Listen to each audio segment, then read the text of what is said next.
X ਨੂੰ meta thread ਸਰਪਾਸ ਕਰ ਗਿਆ। ਡੇਲੀ ਮੋਬਾਈਲ ਯੂਜ਼ਰਸ ਨੂੰ ਜਿਹੜਾ ਉਹ ਲੈ ਕੇ ਇਹ ਚੁੱਪ ਚਪੀਤੇ ਗਾਂ ਲੰਘ ਗਿਆ। ਇਸ ਇਜ਼ ਜਸਟ ਬਿਕੋਜ਼ ਵੀ ਮੈਂ ਤਾਂ ਇਹ ਗੱਲ ਕਰਦਾ ਵੀ ਜੋ ਤੁਸੀਂ ਇੰਸਟਾਗ੍ਰਾਮ ਤੇ ਜਾਂ ਫੇਸਬੁੱਕ ਤੇ ਪੋਸਟ ਕਰਦੇ ਆਪਣੇ ਆਪ ਪੋਸਟ ਉੱਥੇ ਹੋਈ ਜਾ ਰਿਹਾ ਜਾਂ ਐਕਚੁਅਲ ਚ ਲੋਕ ਥ੍ਰੈਡਸ ਯੂਜ਼ ਕਰ ਰਹੇ ਆ। ਐਂਗਲ ਕੀ ਹੈ ਇਹਦੇ ਵਿੱਚ? ਪਰ ਪਿਛਲੇ ਜਿਹੜੇ 4 ਸਾਲ ਤੋਂ ਆਲਮੋਸਟ 3 ਜਾਂ 4 ਸਾਲ ਤੋਂ ਈਲਨ ਮਸਕ ਨੇ ਜਿਹੜਾ ਰਾਹ ਫੜਿਆ ਹੋਇਆ ਐਕਸਟ੍ਰੀਮ ਰਾਈਟ ਵਿੰਗ ਵਾਲੇ ਪਾਸੇ ਨੂੰ ਲੋਕਾਂ ਨੂੰ ਬਹੁਤਾ ਪਸੰਦ ਹੈ। ਇਹ ਕਰਕੇ ਅਸੀਂ ਟੈਸਲਾ ਦਾ ਬਾਈਕਾਟ ਵੀ ਦੇਖਿਆ ਅਤੇ ਜਿਹੜੀ ਐਕਸ ਆ ਇਹ ਵੀ owned by Elon Musk. XAI ਦੇ ਅੰਡਰ ਹੀ ਆ ਗਈ ਹੈ ਨਾ ਹੁਣ ਐਕਸ।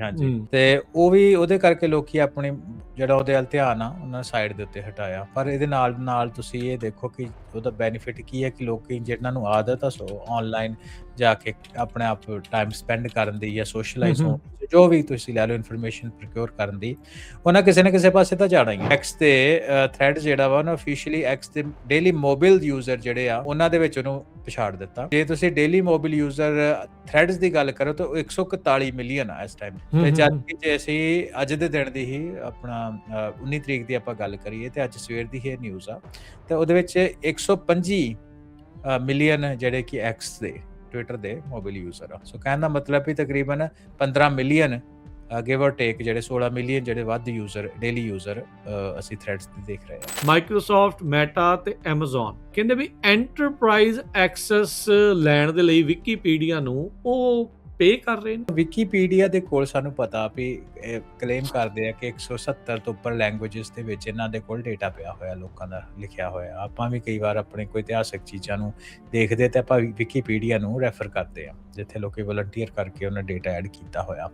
ਸੋ ਉਹ ਡੇਟਾ ਨੂੰ ਐਕਸੈਸ ਕਰਨ ਦੇ ਵਾਸਤੇ ਆਪਣੇ ਮਾਡਲਸ ਨੂੰ ਸਟਰੋਂਗ ਕਰਨ ਵਾਸਤੇ ਜਿਹੜੇ ਮਾਈਕਰੋਸਾਫਟ, ਮੈਟਾ, ਪਰਪਲੈਕਸਿਟੀ ਵਗੈਰਾ ਹਨਾ ਵੱਡੇ AI ਦੇ ਨਾਂ ਹੈਗੇ ਆ, ਉਹਨਾਂ ਨੂੰ ਮਿਲੀਅਨਸ ਆਫ ਡਾਲਰ ਜਿਹੜੇ ਆ ਉਹ ਜਿਹੜੇ ਰੈਡੀ ਆ ਪੇ ਕਰਨ ਨੂੰ ਤੇ ਪੇ ਕਰ ਵੀ ਰਹੇ ਆ ਤਾਂ ਕਿ ਉਹਨਾਂ ਕੋਲ ਜਿਹੜਾ ਐਕਸਕਲੂਸਿਵ ਐਕਸੈਸ ਕੋਸ਼ਿਸ਼ ਕਰ ਰਿਹਾ ਵੀ ਉਹਨਾਂ ਕੋਲ API ਦੇ ਰਹਿਣ ਐਕਸਕਲੂਸਿਵ ਐਕਸੈਸ ਇਹਨਾਂ ਚੀਜ਼ਾਂ ਦਾ ਹੈ। ਸੋ ਆਪਣੀ ਗੱਲਬਾਤ ਰਾਜ ਕਰਨ ਦਾ ਇਹੀ ਮਤਲਬ ਆ ਕਿ ਇਨਫੋਰਮੇਸ਼ਨ ਜਿਹੜੀ ਆ ਉਹ ਬਹੁਤ ਇੰਪੋਰਟੈਂਟ ਆ ਹੈ ਨਾ। ਤੇ ਉਹ ਜਿਹੜੀ ਆ ਉਹ ਆਪਾਂ ਨੂੰ ਆਪਣਾ ਵੀ ਮੈਨੂੰ ਕਦੇ ਕਦੇ ਇਹ ਲੱਗਦਾ ਕਿ ਚਲੋ ਮੇਰਾ ਅਖੀਰਲਾ ਇੱਕ ਮੇਰਾ ਸੁਪਨਾ ਇਹ ਹੈ ਵੀ ਆਪਾਂ ਕੁਛ ਟੈਕ ਦੇ ਵਿੱਚ ਸਾਡੇ ਕੋਲ ਇੰਨੀ ਫੰਡਿੰਗ ਹੋਏ, ਆਪਾਂ ਕੋਲ ਇੰਨੇ ਰਿਸੋਰਸ ਹੋਣ ਵੀ ਅਸੀਂ ਪੰਜਾਬ ਦਾ, ਪੰਜਾਬੀਅਤ ਦਾ, ਸਿੱਖਾਂ ਦਾ ਵੀ ਕੋਈ ਨਾ ਆਪਣਾ ਜਿਹੜਾ ਨੇਟਿਵ ਹੋਮ ਗਰੋਨ ਜਿਹੜਾ ਆਪਣਾ ਮਾਡਲ ਹੋਏ, ਲਾਰਜ ਲੈਂਗੁਏਜ ਮਾਡਲ ਜਿਹੜੇ ਵਿੱਚ ਸਾਰੀਆਂ ਜੋ ਸਾਡੇ ਇਤਿਹਾਸਿਕ ਤੌਰ ਦੇ ਉੱਤੇ ਚੀਜ਼ਾਂ ਪਈਆਂ ਹੋਈਆਂ ਕੰਟੈਕਸਟ ਦੇ ਅਕੋਰਡਿੰਗਲੀ ਸਾਡੀ ਆਉਣ ਵਾਲੀ ਜਨਰੇਸ਼ਨ ਦੀ ਰੈਫਰੈਂਸ ਦੇ ਵਾਸਤੇ ਇੱਕ ਬਹੁਤ ਸੋਹਣਾ ਰੈਫਰੈਂਸ ਇਨਫਰਾਸਟ੍ਰਕਚਰ ਜਿਹੜਾ ਲਾਰਜ ਲੈਂਗੁਏਜ ਮਾਡਲ ਵਾਲਾ ਬਣੇ। ਇਹਨੂੰ ਐਕਸੈਸ ਕਰਨ ਲਈ ਜਾਂ ਇਸ ਚੀਜ਼ ਨੂੰ ਕ੍ਰੀਏਟ ਕਰਨ ਦੇ ਲਈ ਇੱਕ ਆਮ ਬੰਦਾ ਜਿਹੜਾ ਸੋਚਦਾ ਕਹਿੰਦਾ ਯਾਰ ਮੈਨੂੰ ਤਾਂ ਕੁਛ AI ਦਾ ਪਤਾ ਨਹੀਂ, ਮੈਂ ਕਿੱਦਾਂ ਕੰਟਰੀਬਿਊਟ ਕਰ ਸਕਦਾ? ਤਿੰਨ ਚੀਜ਼ਾਂ ਉਹਦੇ ਲਈ ਕੀ ਸਵਾਲ? ਤਿੰਨ ਚੀਜ਼ਾਂ ਹੀ ਆ। ਇੱਕ ਕੰਪਿਊਟ ਪਾਵਰ ਚਾਹੀਦੀ ਆ, ਨੰਬਰ 2 ਦੇ ਉੱਤੇ ਆਪਾਂ ਨੂੰ ਚਾਹੀਦਾ ਐਕਸੈਸ ਟੂ ਡੇਟਾ।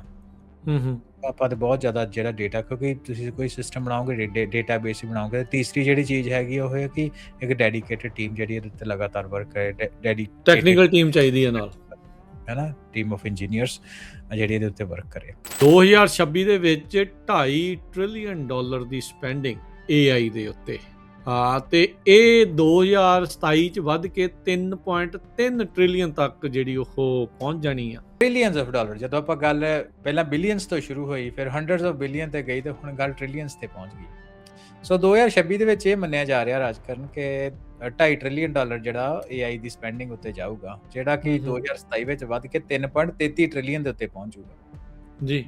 ਸੋ ਇੱਕ ਮੈਸਿਵ ਸ਼ਿਫਟ ਹੈਗਾ ਹਰ ਇੱਕ ਕੰਪਨੀ ਦੇ ਵਿੱਚ। ਕੋਈ ਦੋ ਰਾਵਾਂ ਨਹੀਂ ਵੀ ਹਰ ਜਗ੍ਹਾ AI ਜਿਹੜੀ ਉਹ ਆ ਰਹੀ ਆ, ਪਰ ਜਿਹੜੀ ਤੁਸੀਂ ਗੱਲ ਕਹਿੰਦੇ ਹੁੰਦੇ ਕਿ ਆਲਵੇਜ਼ ਫੋਲੋ ਦਾ ਮਨੀ, ਤੇ ਇਹਦੇ ਵਿੱਚ ਮਨੀ ਨੂੰ ਫੋਲੋ ਕਰਨ ਵਾਲੀ ਗੱਲ ਹੀ ਆ। ਲੋਕਾਂ ਨੂੰ ਉਹਦੇ ਵਿੱਚ ਜਿਹੜੇ ਕੋਈ ਇੰਨਾ ਸਪੈਂਡ ਕਰ ਰਹੀਆਂ ਕੰਪਨੀਆਂ ਤੇ ਉਹਨਾਂ ਨੂੰ ਉੱਥੋਂ ਆਊਟਪੁੱਟ ਜਿਹੜੀ ਆ ਓਵਰ ਦਾ ਪੀਰੀਅਡ ਆਫ ਟਾਈਮ ਮਿਲਣ ਦੀ ਆਸ ਆ, ਤਾਂ ਹੀ ਕਰਕੇ ਉਹ ਸਪੈਂਡ ਕਰ ਰਹੀਆਂ ਇੰਨਾ ਜ਼ਿਆਦਾ। ਸੋ ਉਹਦੇ ਤੋਂ ਵੀ ਆਪਾਂ ਕਾਫੀ ਜਿਹੜੇ ਅੰਦਾਜ਼ੇ ਲਾਏ ਜਾ ਸਕਦੇ ਆ। ਤੇ ਪਰ ਇਹ ਨਾਲ ਦੀ ਨਾਲ ਮਾਰਕੀਟ ਦੇ ਵਿੱਚ ਇਹ ਵੀ ਕੁਝ ਚੱਲ ਰਿਹਾ ਵੀ ਇੱਕ ਬਬਲ ਆ AI ਦਾ, ਇਹਨੇ .com ਵਾਂਗੂ ਬਰਸਟ ਹੋ ਜਾਣਾ ਹਨਾ। 2025 ਦੇ ਵਿੱਚ ਵੀ ਥਰੂ ਆਊਟ ਇਹੀ ਕਨਵਰਸੇਸ਼ਨ ਸ਼ੁਰੂਆਤ ਤੋਂ ਲੈ ਕੇ ਐਂਡ ਤੱਕ ਇਹ ਚੱਲਦੀ ਰਹੀ ਕਿ ਅਸੀਂ ਆਲਰੇਡੀ ਬਬਲ ਦੇ ਵਿੱਚ ਆ, ਬਬਲ ਨੇ ਕਿਸੇ ਟਾਈਮ ਵੀ ਫਟ ਜਾਣਾ, AI ਦੇ ਵਾਂਗੂ ਹੋ ਜਾਊਗਾ। ਤੇ ਇਹ ਗੱਲਾਂ ਬਾਤਾਂ ਹੁਣ ਵੀ ਚੱਲਦੀਆਂ ਪਈਆਂ। 2026 ਦੇ ਆਪਾਂ 15 ਦਿਨ ਆਲਮੋਸਟ ਪਹਿਲਾ ਜਿਹੜਾ ਮਹੀਨਾ ਉਹਦੇ 15 ਦਿਨ ਅੱਧਾ ਮਹੀਨਾ ਪਹਿਲਾਂ ਨਿਕਲ ਗਿਆ, ਉਹਦੇ ਵਿੱਚ ਵੀ ਜਿਹੜੀ ਮਨੀ ਆ ਉਹ ਲਗਾਤਾਰ ਪੋਰ ਜਿਹੜੀ ਆ ਹੁੰਦੀ ਜਾ ਰਹੀ ਆ ਹਨਾ। ਸੋ ਫਾਰ 15 ਦਿਨਾਂ ਵਿੱਚ ਉਹਦੇ ਵਿੱਚ ਕੋਈ ਸਲੋਨੈਸ ਨਹੀਂ ਹੈਗੀ, ਜਿਹਦੇ ਵਿੱਚ ਇਹ ਜ਼ਿਆਦਾ ਜਿਹੜੇ ਪੈਸੇ ਜਿਹੜੇ ਸਪੈਂਡ ਹੋ ਰਹੇ ਆ ਨਾ, ਇਹ ਟ੍ਰਿਲੀਅਨਸ ਆਫ ਡਾਲਰ, ਉਹਦੇ ਵਿੱਚ ਸਭ ਤੋਂ ਵੱਡਾ ਜਿਹੜਾ ਉਹ AI ਇਨਫਰਾਸਟ੍ਰਕਚਰ ਦੇ ਉੱਤੇ ਆ।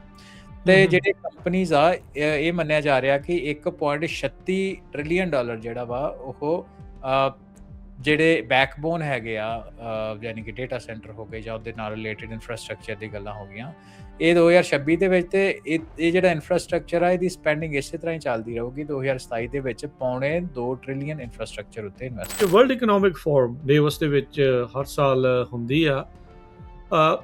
ਅਗਲਾ ਡੈਕੇਡ ਬਿਜ਼ਨਸ ਨੂੰ ਜਿਹੜਾ ਉਹ ਲੈ ਕੇ ਆ, ਉਹ ਕਿੱਦਾਂ ਦਾ ਰਹਿਣ ਵਾਲਾ ਆ, ਉਹਦੇ ਬਾਰੇ ਵੀ ਚਰਚਾ ਜਿਹੜੀ ਉੱਥੇ ਚੱਲ ਰਹੀ ਹੈ। ਕੀ ਚਰਚਾਵਾਂ ਨੇ, ਕੀ ਕਿਆਸ ਰਹੀਆਂ ਜਿਹੜੀਆਂ WEF ਦੱਸ ਰਿਹਾ। Punjabi radio USA, Punjabi TV USA ਦੇ ਉੱਤੇ ਆਪ ਸਭ ਦਾ ਸਵਾਗਤ ਹੈ। ਮੈਂ ਰਾਜਕਨਵੀਰ ਸਿੰਘ। ਜੁੜ ਚੁੱਕੇ ਨੇ ਮੇਰੇ ਨਾਲ ਇਸ ਮੌਕੇ Harvinder Singh Kang. Programme Punjabi tech talk ਲੈ ਕੇ ਹਾਜ਼ਰ ਹਾਂ। ਹਰਵਿੰਦਰ ਜੀ, ਨੂੰ ਸਵਾਗਤ ਹੈ। ਸਤਿ ਸ਼੍ਰੀ ਅਕਾਲ ਜੀ। ਸਤਿ ਸ਼੍ਰੀ ਅਕਾਲ ਰਾਜਕਨਵੀਰ ਸਿੰਘ ਤੇ ਪੰਜਾਬੀ ਰੇਡੀਓ USA ਸੁਣਨ ਵਾਲੇ, ਪੰਜਾਬੀ TV ਵੇਖ ਰਹੇ ਸਾਡੇ ਸਾਰੇ ਮਾਣਿਕ ਸਰੋਤਿਆਂ ਦਾ ਨਿੱਘਾ ਜੀ ਆਇਆਂ ਕਹਿੰਦੇ ਆ ਅੱਜ ਦੇ ਖਾਸ ਪ੍ਰੋਗਰਾਮ ਪੰਜਾਬੀ ਟੈਕ ਟਾਕ ਦੇ ਵਿੱਚ, ਜਿਹੜਾ ਕਿ ਮਾਰਟਿਨ ਲੂਥਰ ਕਿੰਗ ਜੂਨੀਅਰ ਦੇ ਬਰਥਡੇ ਵਾਲੇ ਦਿਨ ਤੁਸੀਂ ਇਹਨੂੰ ਦੇਖ ਸੁਣ ਰਹੇ ਹੋ। ਇਸ ਦਿਨ ਹੀ ਬ੍ਰੌਡਕਾਸਟ ਕੀਤਾ ਜਾਊਗਾ। ਤੇ ਰਾਜਕਰਨ, ਦੇਖੋ, ਜਿਹੜੇ ਲੀਡਰਸ ਹੁੰਦੇ ਆ ਕਿਸੇ ਵੀ ਕਮਿਊਨਿਟੀ ਦੇ ਵਿੱਚ, ਉਹ ਮੇਜਰ ਚੇਂਜ ਲੈ ਕੇ ਆਉਂਦੇ ਆ, ਹੈ ਨਾ ਜੀ। ਜਿਹੜੇ ਚੰਗੇ ਕੰਮ ਕਰਦੇ ਆ ਉਹਨਾਂ ਨੂੰ ਸਦੀਆਂ ਤੱਕ ਚੇਤਾ ਰੱਖਿਆ ਜਾਂਦਾ। ਤੇ ਮਾਰਟਿਨ ਲੂਥਰ ਕਿੰਗ ਜੂਨੀਅਰ ਵੀ ਉਸੇ ਕੈਟੇਗਰੀ ਦੇ ਵਿੱਚ ਆਪਾਂ ਉਹਨਾਂ ਨੂੰ ਰੱਖ ਸਕਦੇ ਹਾਂ। ਸੋ ਅੱਜ ਉਹਨਾਂ ਦਾ ਜਿਹੜਾ ਉਹਨਾਂ ਨੂੰ ਯਾਦ ਕੀਤਾ ਜਾ ਰਿਹਾ ਅਮਰੀਕਾ ਭਰ ਦੇ ਵਿੱਚ। ਸੋ ਆਪਾਂ ਵੀ ਉਹਨਾਂ ਨੂੰ ਸਜਦਾ ਭੇਟ ਕਰਦੇ ਹਾਂ ਆਪਣਾ। ਤੇ ਅੱਜ ਦੇ ਪ੍ਰੋਗਰਾਮ ਦੀ ਜਿਹੜੀ ਸ਼ੁਰੂਆਤ ਆ, ਆਪਾਂ ਉਹਨਾਂ ਦੇ ਨੂੰ ਸਜਦਾ ਕਰਕੇ ਆਪਾਂ ਸ਼ੁਰੂਆਤ ਕਰਦੇ ਹਾਂ। ਬਿਲਕੁਲ ਜੀ। ਸੋ ਸਿਵਲ ਰਾਈਟ ਦੇ ਲਈ ਫਾਈਟ ਕਰਨ ਵਾਲੇ, ਬਾਕੀਆਂ ਦੇ ਲਈ ਹਰ ਇੱਕ ਦੇ ਬਰਾਬਰ ਦੇ ਹੱਕਾਂ ਦੀ ਜਿਹੜੀ ਆ ਉਹ ਮੰਗ ਚੱਕਣ ਵਾਲੇ, ਇੱਕ ਕਹਿ ਸਕਦੇ ਹਾਂ ਵੀ ਇਸ ਸਦੀ ਦੇ ਇਸ ਮੁਲਕ ਦੇ ਲਈ ਇੱਕ ਬੜੇ ਹੋਣਹਾਰ ਨੇਤਾ ਦੇ ਤੌਰ ਦੇ ਉੱਤੇ, ਲੀਡਰ ਦੇ ਤੌਰ ਦੇ ਉੱਤੇ ਉਹ ਮੋਰੇ ਉੱਭਰੇ ਸੀਗੇ। ਛੋਟੀ ਉਮਰ ਦੇ ਵਿੱਚ ਹੀ ਚੜ੍ਹਾਈ ਕਰ ਗਏ ਸੀਗੇ। ਕਾਫੀ ਕੁਛ ਜਿਹੜਾ ਉਹਨਾਂ ਦੇ ਨਾਲ ਜਿਹੜਾ ਉਹ ਜੁੜਿਆ। I have A dream speech ਉਹਨਾਂ ਦੀ ਸਭ ਤੋਂ ਜ਼ਿਆਦਾ ਮਕਬੂਲ ਹੋਈ ਸੀ ਜੀ, ਸਭ ਤੋਂ ਮਕਬੂਲ ਸਪੀਚਾਂ ਦੇ ਵਿੱਚੋਂ ਇੱਕ ਆ। ਸੋ ਆਪਾਂ ਵੀ ਉਹਨਾਂ ਦੀ ਇਸ ਕੰਟਰੀਬਿਊਸ਼ਨ ਨੂੰ, ਉਹਨਾਂ ਨੂੰ ਆਨਰ ਕਰਦੇ ਹਾਂ। ਖਾਸ ਕਰਕੇ ਜਿੱਦਾਂ ਦੇ ਦੁਨੀਆ ਦੇ ਵਿੱਚ ਹਰਵਿੰਦਰ ਹਾਲਾਤ ਬਣੇ ਪਏ ਆ, ਜਿੱਥੇ ਹੱਕਾਂ ਨੂੰ ਕੁਚਲਣ ਦੀ, ਕਿੱਦਾਂ ਜੋ ਨਸਲਵਾਦੀ ਟਿੱਪਣੀਆਂ ਕਹਿ ਲਓ ਜਾਂ ਜੋ ਇਹ ਡਿਸਕ੍ਰਿਮੀਨੇਸ਼ਨ ਦਾ ਰੌਲਾ ਰੱਪਾ ਜਿਹੜਾ ਪੈ ਰਿਹਾ, ਉਸ ਦਰਮਿਆਨ ਉਹਨਾਂ ਦੀ ਜਿਹੜੀ ਲੈਗੇਸੀ ਆ ਉਹ ਹੋਰ ਵੀ ਜ਼ਿਆਦਾ ਮਹੱਤਤਾ ਜਿਹੜੀ ਇੱਥੇ ਰੱਖਦੀ ਹੈਗੀ ਆ। ਜੀ ਬਿਲਕੁਲ। ਤੇ ਆਪਾਂ ਟੈਕਨੋਲੋਜੀ ਦੀ ਗੱਲਬਾਤ ਦੇ ਨਾਲ ਅੱਗੇ ਜਿਹੜਾ ਉਹ ਵੱਧਦੇ ਹਾਂ, ਅੱਗੇ ਜਿਹੜਾ ਉਹ ਜੁੜਦੇ ਹਾਂ। ਸ਼ੁਰੂਆਤ ਥੋੜ੍ਹੀ ਜਿਹੀ ਇਸ ਚੀਜ਼ ਦੇ ਵਿੱਚੋਂ ਨਾਲ ਲੈ ਕੇ ਗੱਲ ਕਰਦੇ ਹਾਂ। ਦੇਖੋ, ਜਿਹੜਾ ਉਹਨਾਂ ਦਾ ਵਕਤ ਸੀਗਾ, ਉਦੋਂ ਮਾਰਚਾਂ ਹੁੰਦੀਆਂ ਸੀਗੀਆਂ, ਉਦੋਂ ਲੋਕ ਸੜਕਾਂ ਦੇ ਉੱਤੇ ਉਤਰਦੇ ਸੀਗੇ। ਅੱਜ ਟੈਕਨੋਲੋਜੀ ਦੇ ਯੁੱਗ ਦੇ ਵਿੱਚ ਉਹੀ ਚੀਜ਼ਾਂ ਜੇ ਕੋਈ ਕਰਨਾ ਚਾਹੁੰਦਾ ਤਾਂ ਉਹਦੇ ਵਿੱਚ ਸੋਸ਼ਲ ਮੀਡੀਆ ਦਾ ਸਹਾਰਾ ਲਿਆ ਜਾਂਦਾ ਆ। ਹਰਵਿੰਦਰ, ਇੱਥੇ ਇੱਕ ਸਵਾਲ ਜਿਹੜਾ ਉਹ ਜ਼ਰੂਰ ਡੈਫੀਨੇਟਲੀ ਨਾਲ ਆ, ਇਹ ਬਣਦਾ ਆ ਵੀ ਕੀ ਜਿਹੜਾ ਉਹ ਮਾਰਚ ਕੀਤੇ ਜਾਣਾ, ਲੋਕਾਂ ਦਾ ਆਪ ਸੜਕਾਂ ਦੇ ਉੱਤੇ ਆਉਣਾ, ਉਹ ਜ਼ਿਆਦਾ ਕਾਰਗਰ ਸੀਗਾ ਜਾਂ ਅੱਜ ਦੇ ਯੁੱਗ ਦੇ ਵਿੱਚ ਜਿਹੜਾ ਸੋਸ਼ਲ ਮੀਡੀਆ ਨੂੰ ਵਰਤ ਕੇ ਚੀਜ਼ਾਂ ਨੂੰ ਚੇਂਜ ਕਰਨ ਦੀ ਜਿਹੜੀ ਉਹ ਗੱਲ ਕੀਤੀ ਜਾਂਦੀ ਹੈ? ਇਹਨਾਂ ਦੋਨਾਂ ਦੇ ਵਿੱਚ ਪੈਰਲਲ ਕੀ ਹੈ, ਸਿਮਿਲੈਰਿਟੀਜ਼ ਕੀ ਹੈ ਤੇ ਡਿਸਕਨੈਕਟ ਕੀ ਹੈ? ਸਿਮਿਲੈਰਿਟੀ ਤਾਂ ਰਾਜਕਰਨ ਸਿੰਪਲ ਹੀ ਹੈ ਨਾ, ਕਿ ਲੋਕਾਂ ਦੇ ਇਕੱਠੇ ਹੋਣ ਦਾ ਮਾਧਿਅਮ, ਜਿੱਥੇ ਲੋਕੀ ਇੱਕ ਆਵਾਜ਼, ਇੱਕ ਫੋਕਸ ਹੋ ਕੇ ਕਿਸੇ ਕੰਮ ਦੇ ਲਈ ਇਕੱਠੇ ਹੋ ਕੇ ਮਾਰਚ ਕਰਦੇ ਆ ਨਾ, ਰੈਲੀ ਹੁੰਦੇ ਆ। ਰੈਲੀ ਤਾਂ ਲਿਟਰਲ ਜਿਹੜਾ ਅਰਥ ਹੁੰਦਾ, ਇੱਕ ਅੰਗਰੇਜ਼ੀ ਦਾ ਅੱਖਰ ਹੈ ਨਾ, ਉਹਨੂੰ ਆਪਾਂ ਪੰਜਾਬੀ ਵਿੱਚ ਵੀ ਵਰਤਦੇ ਹਾਂ ਕਿ ਰੈਲੀ ਕਰਨਾ, ਕਿਸੇ ਕਾਜ਼ ਦੇ ਲਈ ਇਕੱਠੇ ਹੋਣਾ, ਰੈਲੀ ਹੋਣਾ। ਤੇ ਉਹ ਰਾਜਕਰਨ ਜਿੱਦਾਂ ਅੱਜ ਕੱਲ੍ਹ ਦੇ ਸੋਸ਼ਲ ਮੀਡੀਆ ਦੇ ਵਿੱਚ ਉਹ ਵੀ ਸੇਮ ਹੀ ਸਿਮਿਲਰ ਹੀ ਚੀਜ਼ ਆ। ਸੋ ਇਹ ਤਾਂ ਇਹਨਾਂ ਦੋਹਾਂ ਦੀ ਹੋ ਗਈ ਸਿਮਿਲੈਰਿਟੀ। ਹੁਣ ਉਹਨਾਂ ਦੀ ਡਾਊਨ ਸਾਈਡ ਵੀ ਆਪਾਂ ਆਪਣੇ ਟਾਕ ਸ਼ੋਜ਼ ਦੇ ਵਿੱਚ ਮਲਟੀਪਲ ਟਾਈਮਸ ਗੱਲ ਕਰ ਸਕਦੇ ਹਾਂ ਕਿ ਪਹਿਲਾਂ ਉਹਨੂੰ ਮੈਨੀਪੂਲੇਟ ਕਰਨਾ, ਰੈਲੀ ਦੇ ਲੋਕਾਂ ਨੂੰ ਮੈਨੀਪੂਲੇਟ ਕਰਨਾ ਕੰਪੈਰੇਟਿਵਲੀ ਔਖਾ ਹੁੰਦਾ ਸੀ। ਹੁਣ ਸੋਸ਼ਲ ਮੀਡੀਆ ਦੇ ਵਿੱਚ ਮਿਸ ਇਨਫੋਰਮੇਸ਼ਨ, ਡਿਸਇਨਫੋਰਮੇਸ਼ਨ ਹੋਣ ਦੇ ਕਰਕੇ, ਜਿਹਨੂੰ ਕਹਿੰਦੇ ਰੌਲਾ ਘਚੌਲਾ ਵਗੈਰਾ ਪਾ ਦੇਣਾ, ਡਿਸਟਰੈਕਸ਼ਨ ਲੈ ਕੇ ਆਉਣੀਆਂ ਚੀਜ਼ਾਂ ਨੂੰ, ਉਹ ਜਿਹੜੇ ਆਰਗੇਨਾਈਜ਼ਡ ਸਟੇਟ ਜਾਂ ਨਾਨ ਸਟੇਟ ਐਕਟਰਸ ਹੁੰਦੇ ਆ, ਉਹਨਾਂ ਦੇ ਲਈ ਸੌਖਾ ਹੋ ਜਾਂਦਾ ਬਹੁਤ ਜ਼ਿਆਦਾ। ਉਹ ਚੀਜ਼ਾਂ ਨੂੰ ਸੋਸ਼ਲ ਮੀਡੀਆ ਦੇ ਉੱਤੇ ਕਿਸੇ ਵਿਚਾਰ ਦੀ, ਕਿਸੇ ਬੰਦੇ ਦੀ ਇੰਨੀ ਜ਼ਿਆਦਾ ਗੁੱਡੀ ਬੰਨਣ ਦੀ ਸਮਰੱਥਾ ਰੱਖਦੇ ਆ ਕਿ ਲੋਕਾਂ ਨੂੰ ਉਹਦੇ ਹੱਕ ਦੇ ਵਿੱਚ ਰੈਲੀ ਕਰਨਾ ਕੰਪੈਰੇਟਿਵਲੀ ਸੌਖਾ ਹੋ ਜਾਂਦਾ। ਜ਼ਿਆਦਾ ਸਾਧਨਾਂ by the end of the day ਤੁਸੀਂ ਐਕਟ ਕਰਦੇ ਹੋ ਬੇਸਡ ਔਨ ਦਾ ਇਨਫੋਰਮੇਸ਼ਨ ਤੁਹਾਨੂੰ ਅਵੇਲੇਬਲ। ਹੁਣ ਤੁਹਾਡੀ ਇਨਫੋਰਮੇਸ਼ਨ ਅਵੇਲੇਬਲ ਕਿੱਦਾਂ ਦੀ ਕਰਾਈ ਜਾ ਰਹੀ ਆ, ਉਹ ਸੋਸ਼ਲ ਮੀਡੀਆ ਦੇ ਵਿੱਚ ਉਹਦੀ ਕਾਫੀ ਜ਼ਿਆਦਾ ਮੈਨੀਪੂਲੇਸ਼ਨ ਦੀ ਜਿਹੜੀ ਪ੍ਰੋਪੇਗੈਂਡਾ ਸਮਰੱਥਾ, ਜਿਹੜਾ ਹੁੰਦਾ ਵੀ ਉਹ ਆ। ਹਾਂਜੀ, ਮੈਨੀਪੂਲੇਸ਼ਨ ਹੂੰ, ਕਰਨ ਦੀ ਜਿਹੜੀ ਸਮਰੱਥਾ ਹੈਗੀ ਆ, ਉਹ ਬਹੁਤ ਹੂੰ। ਵੱਧ ਜਾਂਦੀ ਆ। ਸੋ ਇਹ ਹੈਗੀ ਆ ਰਾਜਕਾਰਨ ਡਿਸਿਮਿਲੈਰਿਟੀ। ਸੋ ਕਿਉਂਕਿ ਹੁਣ ਮੈਨੀਪੂਲੇਸ਼ਨ ਜਿਹੜੀ ਆ ਉਹ ਵੀ ਬੜੇ ਤਰੀਕੇ ਦੀ ਹੁੰਦੀ ਆ। ਇੱਕ ਮੈਨੀਪੂਲੇਸ਼ਨ ਹੁੰਦੀ ਆ ਡਿਸਇਨਫੋਰਮੇਸ਼ਨ ਸਟ੍ਰੇਟ, ਹੈ ਨਾ, ਜੋ ਤੁਸੀਂ ਉਹਦੇ ਆਈਡੀਆ ਲੈ ਦੁਆਰਾ। ਹੂੰ, ਕਾਊਂਟਰ ਕਰ ਦੋ ਸਿੱਧਾ ਆਈਡੀਆ। ਦੂਸਰਾ ਹੈਗਾ ਕਿ ਜਿਹੜੇ ਲੋਕੀ ਕਿਸੇ ਕਾਜ਼ ਨੂੰ ਰੈਲੀ ਕਰਦੇ ਆ, ਉਹਨਾਂ ਨੂੰ ਮਿਸ ਇਨਫੋਰਮੇਸ਼ਨ, ਹੈ ਨਾ, ਤੁਸੀਂ ਦਿੰਦੇ ਹੋ। ਉਹਨਾਂ ਵਿੱਚ ਸੈਬੋਟੈਜਿੰਗ ਕਰਦੇ ਹੋ, ਆਪਸ 'ਚ ਲੜਾਈ ਪਾਉਣ ਦੀ ਕੋਸ਼ਿਸ਼ ਕਰਦੇ ਹੋ, ਹੈ ਨਾ, ਉਹ ਵੀ ਇੱਕ ਚੀਜ਼ ਹੁੰਦੀ ਆ। ਤੀਸਰੀ ਚੀਜ਼ ਹੁੰਦੀ ਆ ਕਿ ਜਿਹੜੇ ਮੇਨ ਮੁੱਦੇ ਹੁੰਦੇ ਆ, ਜਿਹੜੀ ਕਿ ਅੱਜ ਕੱਲ੍ਹ ਬਹੁਤ ਜ਼ਿਆਦਾ ਪੋਪੂਲਰ ਆ, ਖਾਸ ਤੌਰ 'ਤੇ ਪੰਜਾਬ ਸਿੱਖ ਸਫੀਅਰ ਦੇ ਵਿੱਚ, ਕਿ ਜਿਹੜੀਆਂ ਚੀਜ਼ਾਂ ਮੈਟਰ ਹੀ ਨਹੀਂ ਕਰਦੀਆਂ ਪ੍ਰੈਕਟੀਕਲ ਲਾਈਫ ਦੇ ਵਿੱਚ, ਉਹਨਾਂ ਨੂੰ ਤੁਸੀਂ ਵੱਡੀ ਬਣਾ ਕੇ ਤੇ ਲੋਕਾਂ ਦੀ એનર્ਜੀ, ਟਾਈਮ, ਰਿਸੋਰਸ ਉਹ ਤੁਸੀਂ ਉਹਦੇ ਉੱਤੇ ਸਪੈਂਡ ਕਰਵਾ ਦਿੰਦੇ ਹੋ। ਤੇ ਜਿਹੜੇ ਅਸਲ ਵਿੱਚ ਜਿਹਦੇ ਉੱਤੇ ਮੁੱਦੇ ਹੁੰਦੇ ਆ, ਜਿਹਦੇ ਉੱਤੇ ਤੁਸੀਂ ਸਟਰਗਲ ਕਰਨੀ ਹੁੰਦੀ ਆ, ਜਾਂ ਜਿਹਦੇ ਉੱਤੇ ਤੁਸੀਂ ਫੋਕਸ ਕਰਨਾ ਹੁੰਦਾ, ਉਹਦੇ ਤੋਂ ਜਿਹੜਾ ਤੁਹਾਡਾ ਧਿਆਨ ਭਟਕਾਉਂਦਾ। ਧਿਆਨ ਵੀ ਕਹਿ ਲਓ ਨਹੀਂ ਹਟ ਜਾਂਦਾ, ਪਰ ਤੁਹਾਡੇ ਕੋਲ ਸਮਰੱਥਾ ਨਹੀਂ ਰਹਿੰਦੀ, ਕਿਉਂਕਿ ਤੁਹਾਡੇ ਟਾਈਮ ਰਿਸੋਰਸਿਸ ਜਿਹੜੇ ਆ ਉਹ ਟ੍ਰਿਵੀਅਲ ਇਸ਼ੂਜ਼ ਦੇ ਉੱਤੇ ਜਿਹੜੇ ਖਰਚ ਹੁੰਦੇ, ਉਹ ਵੀ ਇੱਕ ਬੜੀ ਸੋਫਿਸਟੀਕੇਟਡ ਟੈਕਨੀਕ ਆ। ਸੋਸ਼ਲ ਮੀਡੀਆ ਉੱਤੇ ਆਪਾਂ ਆਮ ਦੇਖਣ ਨੂੰ ਮਿਲ ਜਾਂਦੀ ਆ। ਆਪਾਂ ਥੋੜਾ ਜਿਹਾ ਵੀ ਸੋਸ਼ਲ ਮੀਡੀਆ ਤੋਂ ਜਦੋਂ ਲਾਂਭੇ ਹੋਈਏ ਤੇ ਚੀਜ਼ਾਂ ਨੂੰ ਆਪਣੇ ਦਿਮਾਗ ਦੇ ਨਾਲ ਸੋਚੀਏ ਕਈ ਵਾਰ, ਤੇ ਇਹ ਚੀਜ਼ਾਂ ਜਿਹੜੀਆਂ ਸਾਹਮਣੇ ਆ ਜਾਂਦੀਆਂ। ਇਹ ਜੀ। ਜੇ ਬਹੁਤ ਜ਼ਿਆਦਾ ਲੋਕ ਜਿਹੜੇ ਸੋਸ਼ਲ ਮੀਡੀਆ ਵਰਤਦੇ ਆ, ਸ਼ਾਇਦ ਉਹਨਾਂ ਦੇ ਲਈ ਇਹ ਚੀਜ਼ ਜਿਹੜੀ ਆ ਉਹਨਾਂ ਨੂੰ ਨਾ ਉਸ ਤਰੀਕੇ ਨਾਲ ਸਮਝ ਲੱਗੇ। ਪਰ ਜਦੋਂ ਤੁਸੀਂ ਸੋਸ਼ਲ ਮੀਡੀਆ ਤੋਂ ਬ੍ਰੇਕ ਲੈਂਦੇ ਹੋ ਤੇ ਚੀਜ਼ਾਂ ਨੂੰ ਠੰਡੇ ਦਿਮਾਗ ਦੇ ਨਾਲ ਐਨਾਲਾਈਜ਼ ਕਰਦੇ ਹੋ ਬੇਸਡ ਔਨ ਤੁਹਾਡੀ ਆਪਣੀ ਸਮਰੱਥਾ, ਤੁਹਾਡੇ ਕੋਲ ਇਨਫੋਰਮੇਸ਼ਨ ਜਿਹੜੀ ਹੁੰਦੀ ਆ, ਉਹਨੂੰ ਜਦੋਂ ਤੁਸੀਂ ਆਪਣੇ ਅਸਲੀ ਮਨ ਦੇ ਵਿੱਚ ਤੁਸੀਂ ਇਸ ਚੀਜ਼ ਨੂੰ ਸੋਚਦੇ ਹੋ, ਕਈ ਵਾਰ ਇਹ ਚੀਜ਼ ਨੂੰ ਤੁਸੀਂ ਸਹਿਜੇ ਪਕੜ ਲੈਂਦੇ ਹੋ, ਪਕੜ 'ਚ ਆ ਜਾਂਦੀ ਆ। ਸੋ ਇਹ ਵੀ ਇੱਕ ਤਰ੍ਹਾਂ ਦੀ ਸੋਫਿਸਟੀਕੇਸ਼ਨ ਆ। ਤੁਸੀਂ ਇਹ ਸਵਾਲ ਪੁੱਛਿਆ ਵੀ ਰੈਲੀ ਤੇ ਸੋਸ਼ਲ ਮੀਡੀਆ, ਹੈ ਨਾ, ਲੋਕਾਂ ਦਾ ਫਿਜ਼ੀਕਲੀ ਇਕੱਠੇ ਹੋਣਾ ਤੇ ਵਰਚੁਅਲੀ ਇਕੱਠੇ ਹੋਣ ਦੇ ਵਿੱਚ ਕੀ ਫਰਕ ਆ। ਸੋ ਮੈਨੂੰ ਇਹ ਲੱਗਦਾ ਕਿ ਕੁਝ ਸਿਮਿਲੈਰਿਟੀ ਤੇ ਡਿਫਰੈਂਸਿਸ ਹੈਗੇ ਆ ਜੀ। ਇੱਥੇ ਆਪਾਂ ਹੁਣੇ ਆਫ ਦੀ ਏਅਰ ਹਰਵਿੰਦਰ ਗੱਲਬਾਤ ਕਰ ਰਹੇ ਸੀ, ਗੈਰੀ ਕਾਸਪਰੋਵ ਦਾ ਇੱਕ ਜਿਹੜਾ ਬਿਆਨ ਆ, ਉਹ ਮੈਨੂੰ ਲੱਗਦਾ ਇੱਥੇ ਕੋਟ ਕਰਨਾ ਜਿਹੜਾ ਉਹ ਬਣਦਾ ਆ ਵੀ the point of modern propaganda isn't only to misinform or push an agenda, it is to exhaust your critical thinking to annihilate truth. So ਇਹ 2016 ਦਾ ਦਿੱਤਾ ਹੋਇਆ ਉਸਦਾ ਬਿਆਨ ਆ, ਉਸਦਾ ਜਿਹੜਾ ਇਹ ਕੋਟ ਆ। ਸੋ ਜਿਹਨੂੰ ਆਪਾਂ ਡੀਕੋਡ ਕਰਦੇ ਹਾਂ ਵੀ ਤੁਹਾਡੀ ਜਿਹੜੀ ਕ੍ਰਿਟੀਕਲ ਥਿੰਕਿੰਗ ਨੂੰ ਹੀ ਖਤਮ ਕਰ ਦੇਣਾ, ਜਾਂ ਉਹਨੂੰ ਇੰਨਾ ਥਕਾ ਦੇਣਾ ਵੀ ਤੁਸੀਂ ਹੋਰ ਕੁਝ ਜਿਹੜਾ ਉਹ ਸੋਚ ਨਾ ਸਕੋ, ਤੇ ਸੱਚ ਨੂੰ ਉਹਦੇ ਚੀਥੜੇ ਕਰ ਦੇਣਾ। ਉਹ ਇਸ ਟਾਈਮ ਮਾਡਰਨ ਪ੍ਰੋਪੇਗੈਂਡੇ ਦੇ ਉੱਤੇ ਵਿੱਚ ਆਪਾਂ ਜਿਹੜਾ ਉਹ ਦੇਖ ਰਹੇ ਹਾਂ। ਤੇ ਅਨਫੋਰਚੂਨੇਟਲੀ ਐਜ਼ ਏ ਕੌਮ ਆਪਾਂ ਵੀ ਉਸੇ ਹੀ ਦੌਰ ਦੇ ਵਿੱਚੋਂ ਲੰਘ ਰਹੇ ਹਾਂ। ਹਾਂਜੀ, ਉਹਦੇ 'ਚ ਕੋਈ ਦੋ ਰਾਵਾਂ ਨਹੀਂ। ਤੁਸੀਂ ਸੋਸ਼ਲ ਮੀਡੀਆ ਤੇ ਜਿੰਨੇ ਵੀ ਇਸ਼ੂਜ਼ ਅੱਜ ਕੱਲ੍ਹ ਹੁੰਦੇ ਆ, ਜਿਹੜੇ ਲੋਕਾਂ ਨੂੰ ਰੇਜ ਕ੍ਰੀਏਟ ਕਰਦੇ ਆ ਲੋਕਾਂ ਦੇ ਵਿੱਚ, ਫੇਕ ਰੇਜ ਕਹਿ ਸਕਦੇ ਹਾਂ ਆਪਾਂ। ਹਾਂਜੀ, ਫੇਕ ਰੇਜ ਆਪਾਂ ਕਹਿ ਸਕਦੇ ਹਾਂ ਵੀ ਫੇਕ ਬੰਦੇ ਰੇਜ ਦੀ ਜਿਹੜੀ ਲੋਕਾਂ 'ਚ ਕੀਤੀ ਜਾਂਦੀ ਆ, ਪਰ ਉਹਨੂੰ ਤੁਸੀਂ ਠੰਡੇ ਦਿਮਾਗ ਨਾਲ ਸੋਚੋ ਵੀ ਉਹ ਕੋਈ ਇਸ਼ੂ ਐਗਜ਼ਿਸਟ ਹੀ ਨਹੀਂ ਕਰਦੇ। ਆਪਣੇ ਆਪਾਂ ਦੇਖਿਆ ਹੀ ਆ ਪਿਛਲੇ ਟਾਈਮ ਦੇ ਵਿੱਚ ਕਿ ਜਿਹੜੇ ਦਸਮ ਗ੍ਰੰਥ ਦਾ ਰੌਲਾ ਹੋ ਗਿਆ, ਹੈ ਨਾ, ਟਕਸਾਲੀ ਮਿਸ਼ਨਰੀ ਦਾ ਰੌਲਾ ਹੋ ਗਿਆ, ਹੋਰ ਇੱਦਾਂ ਤਰ੍ਹਾਂ ਦੇ। ਉਸ ਤੋਂ ਪਹਿਲਾਂ ਪਿਛਲੇ ਡੈਕੇਡ ਦੇ ਵਿੱਚ ਰਾਗਮਾਲਾ ਦੇ ਰੌਲੇ ਚੱਲਦੇ ਸੀ।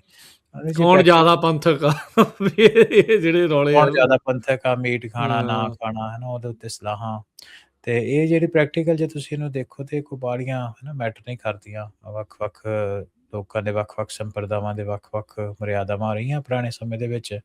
ਹਾਂ, ਜੇ ਉਹਦੇ ਵਿੱਚ ਤੁਹਾਨੂੰ ਉਣਤਾਈਆਂ ਲੱਗਦੀਆਂ, ਰਲ ਮਿਲ ਬੈਠ ਕੇ ਕੋਈ ਸਲਾਹ ਕੀਤੀ ਜਾ ਸਕਦੀ ਆ, ਸੰਵਾਦ ਕੀਤਾ ਜਾ ਸਕਦਾ, ਪਰ ਠੱਪੇ ਦੇਣੇ ਤੇ ਫੇਕ ਆਈਡੀਆਂ ਦੇ ਰਾਹੀਂ ਉਹਨੂੰ ਪ੍ਰੋਪੋਗੇਟ ਕਰਨਾ, ਉੱਚੀ-ਉੱਚੀ ਗਾਲਾਂ ਕੱਢਣੀਆਂ, ਹੈ ਨਾ, ਲਾਊਡ ਹੋਣਾ, ਉਹ ਜਿਹੜੀ ਸਾਰੀਆਂ ਚੀਜ਼ਾਂ ਹੈਗੀਆਂ ਉਹ ਲੋਕਾਂ ਦੇ ਲਈ ਡਿਸਟਰੈਕਸ਼ਨ ਆ।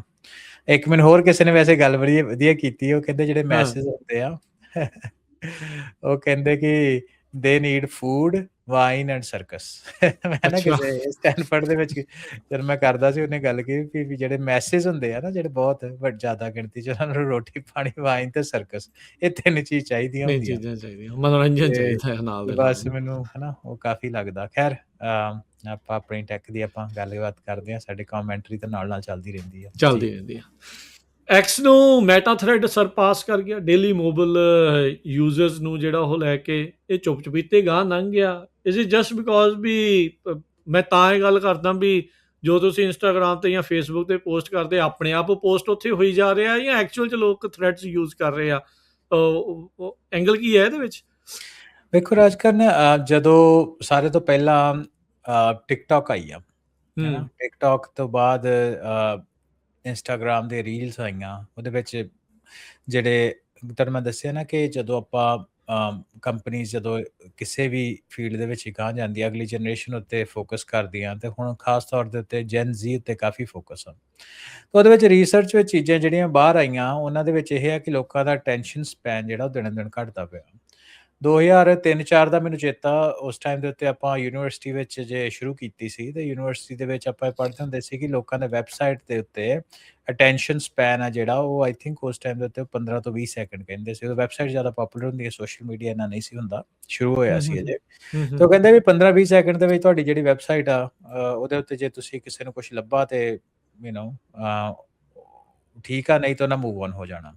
ਸੋ ਹੂੰ ਟੈਨਸ਼ਨ ਦੇ ਉੱਤੇ ਹੀ ਜ਼ਿਆਦਾ ਜਿਹੜਾ ਉਹਦੇ ਉੱਤੇ ਲੈ ਕੇ ਫੋਕਸ। ਉਸ ਤੋਂ ਬਾਅਦ ਉਹ ਜਿਹੜੇ ਨੰਬਰਸ ਆ ਘਟਦੇ ਗਏ 10 ਸੈਕਿੰਡ ਦੇ ਵਿੱਚ। ਤੇ ਅੱਜ ਕੱਲ੍ਹ ਰਾਜ ਕਰਨ ਹੈ ਨਾ, ਆਰਗੂਏਬਲੀ ਵੱਖੋ ਵੱਖਰੇ ਨੰਬਰ ਹੋ ਸਕਦੇ ਆ, ਪਰ ਜਿਹੜਾ ਮੈਂ ਨੰਬਰ ਪੜ੍ਹਿਆ ਹੋਇਆ ਹੈਗਾ 3 ਸੈਕਿੰਡ।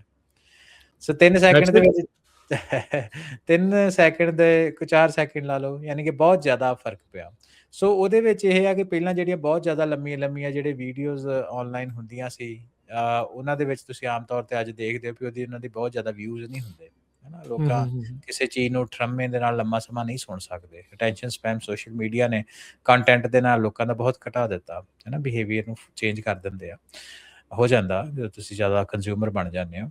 ਤੇ ਉਹਦੇ ਨਾਲ ਰਾਜਕਰਨ ਕੀ ਹੋਇਆ ਕਿ ਜਿਹੜੀ ਇਹ ਕੰਪਨੀਜ਼ ਹੈਗੀਆਂ ਸੋਸ਼ਲ ਮੀਡੀਆ, ਉਹਨਾਂ ਤਾਂ ਆਪਣਾ ਪੈਸਾ ਕਮਾਉਣਾ ਹੀ ਆ ਨਾ, ਫਿਰ ਉਹ ਜੈਨ ਜ਼ੀ ਉੱਤੇ ਫੋਕਸ ਕਰਕੇ ਉਹਨਾਂ ਥੋੜੇ ਸਮੇਂ ਦੇ ਵਿੱਚ ਜ਼ਿਆਦਾ ਇਨਫੋਰਮੇਸ਼ਨ ਦੇਣ ਵਾਲੀ ਜਿਹੜੀ ਗੱਲਬਾਤ ਆ ਉਹ ਸ਼ੁਰੂ ਕੀਤੀ, ਜਿਹਦੇ ਵਿੱਚ ਉਹ ਸਾਰੀਆਂ ਚੀਜ਼ਾਂ ਬਾਹਰ ਆਈਆਂ। ਟਵਿੱਟਰ ਇਹਦੀ ਇੱਕ ਟੈਕਸਟ ਬੇਸਡ ਐਗਜ਼ਾਮਪਲ ਸੀ, ਹੈ ਨਾ? ਵੀ ਲੰਮੇ ਆਰਟੀਕਲ ਲਿਖਣ ਨਾਲ ਉਹਨਾਂ ਤੁਹਾਡੀ ਵਰਡ ਲਿਮਿਟ 140 ਵਰਡਸ ਦੇ ਉੱਤੇ ਲਿਮਿਟ ਕਰਤਾ ਸੀ 40 ਸ਼ੁਰੂ। ਵਰਡ ਤੇ ਤੁਸੀਂ ਸਾਰੀ ਗੱਲ ਕਹਿਣੀ ਆ। ਸੋ ਟਵਿੱਟਰ ਕਾਫੀ ਪਪੂਲਰ ਹੋਇਆ। ਸੋ ਇਹਦਾ ਵੀਡੀਓ ਬੇਸਡ ਤੁਹਾਡੀਆਂ ਥ੍ਰੈਡਸ ਆਈਆਂ, ਜਿਹਦੀ ਹੁਣ ਆਪਾਂ ਗੱਲ ਕਰ ਰਹੇ ਹਾਂ, ਫੇਸਬੁੱਕ ਥ੍ਰੈਡਸ, ਹੈ ਨਾ, ਮੈਟਾ ਦੀਆਂ। ਤੇ ਇੰਸਟਾਗ੍ਰਾਮ ਦੇ ਰੀਲਸ ਆਈਆਂ, ਟਿਕਟੋਕ ਦੀਆਂ ਛੋਟੀਆਂ ਵੀਡੀਓਜ਼ ਆਈਆਂ, ਹੋਰ ਇਦਾਂ ਦੇ ਸਾਰੇ ਪਲੇਟਫਾਰਮ ਨੇ ਛੋਟੀ ਜਿਹੜੇ ਵੀਡੀਓਜ਼ ਆ ਲੈਣੀਆਂ ਸ਼ੁਰੂ ਬਣਾਉਣੀਆਂ ਸ਼ੁਰੂ ਕਰ ਦਿੱਤੀਆਂ।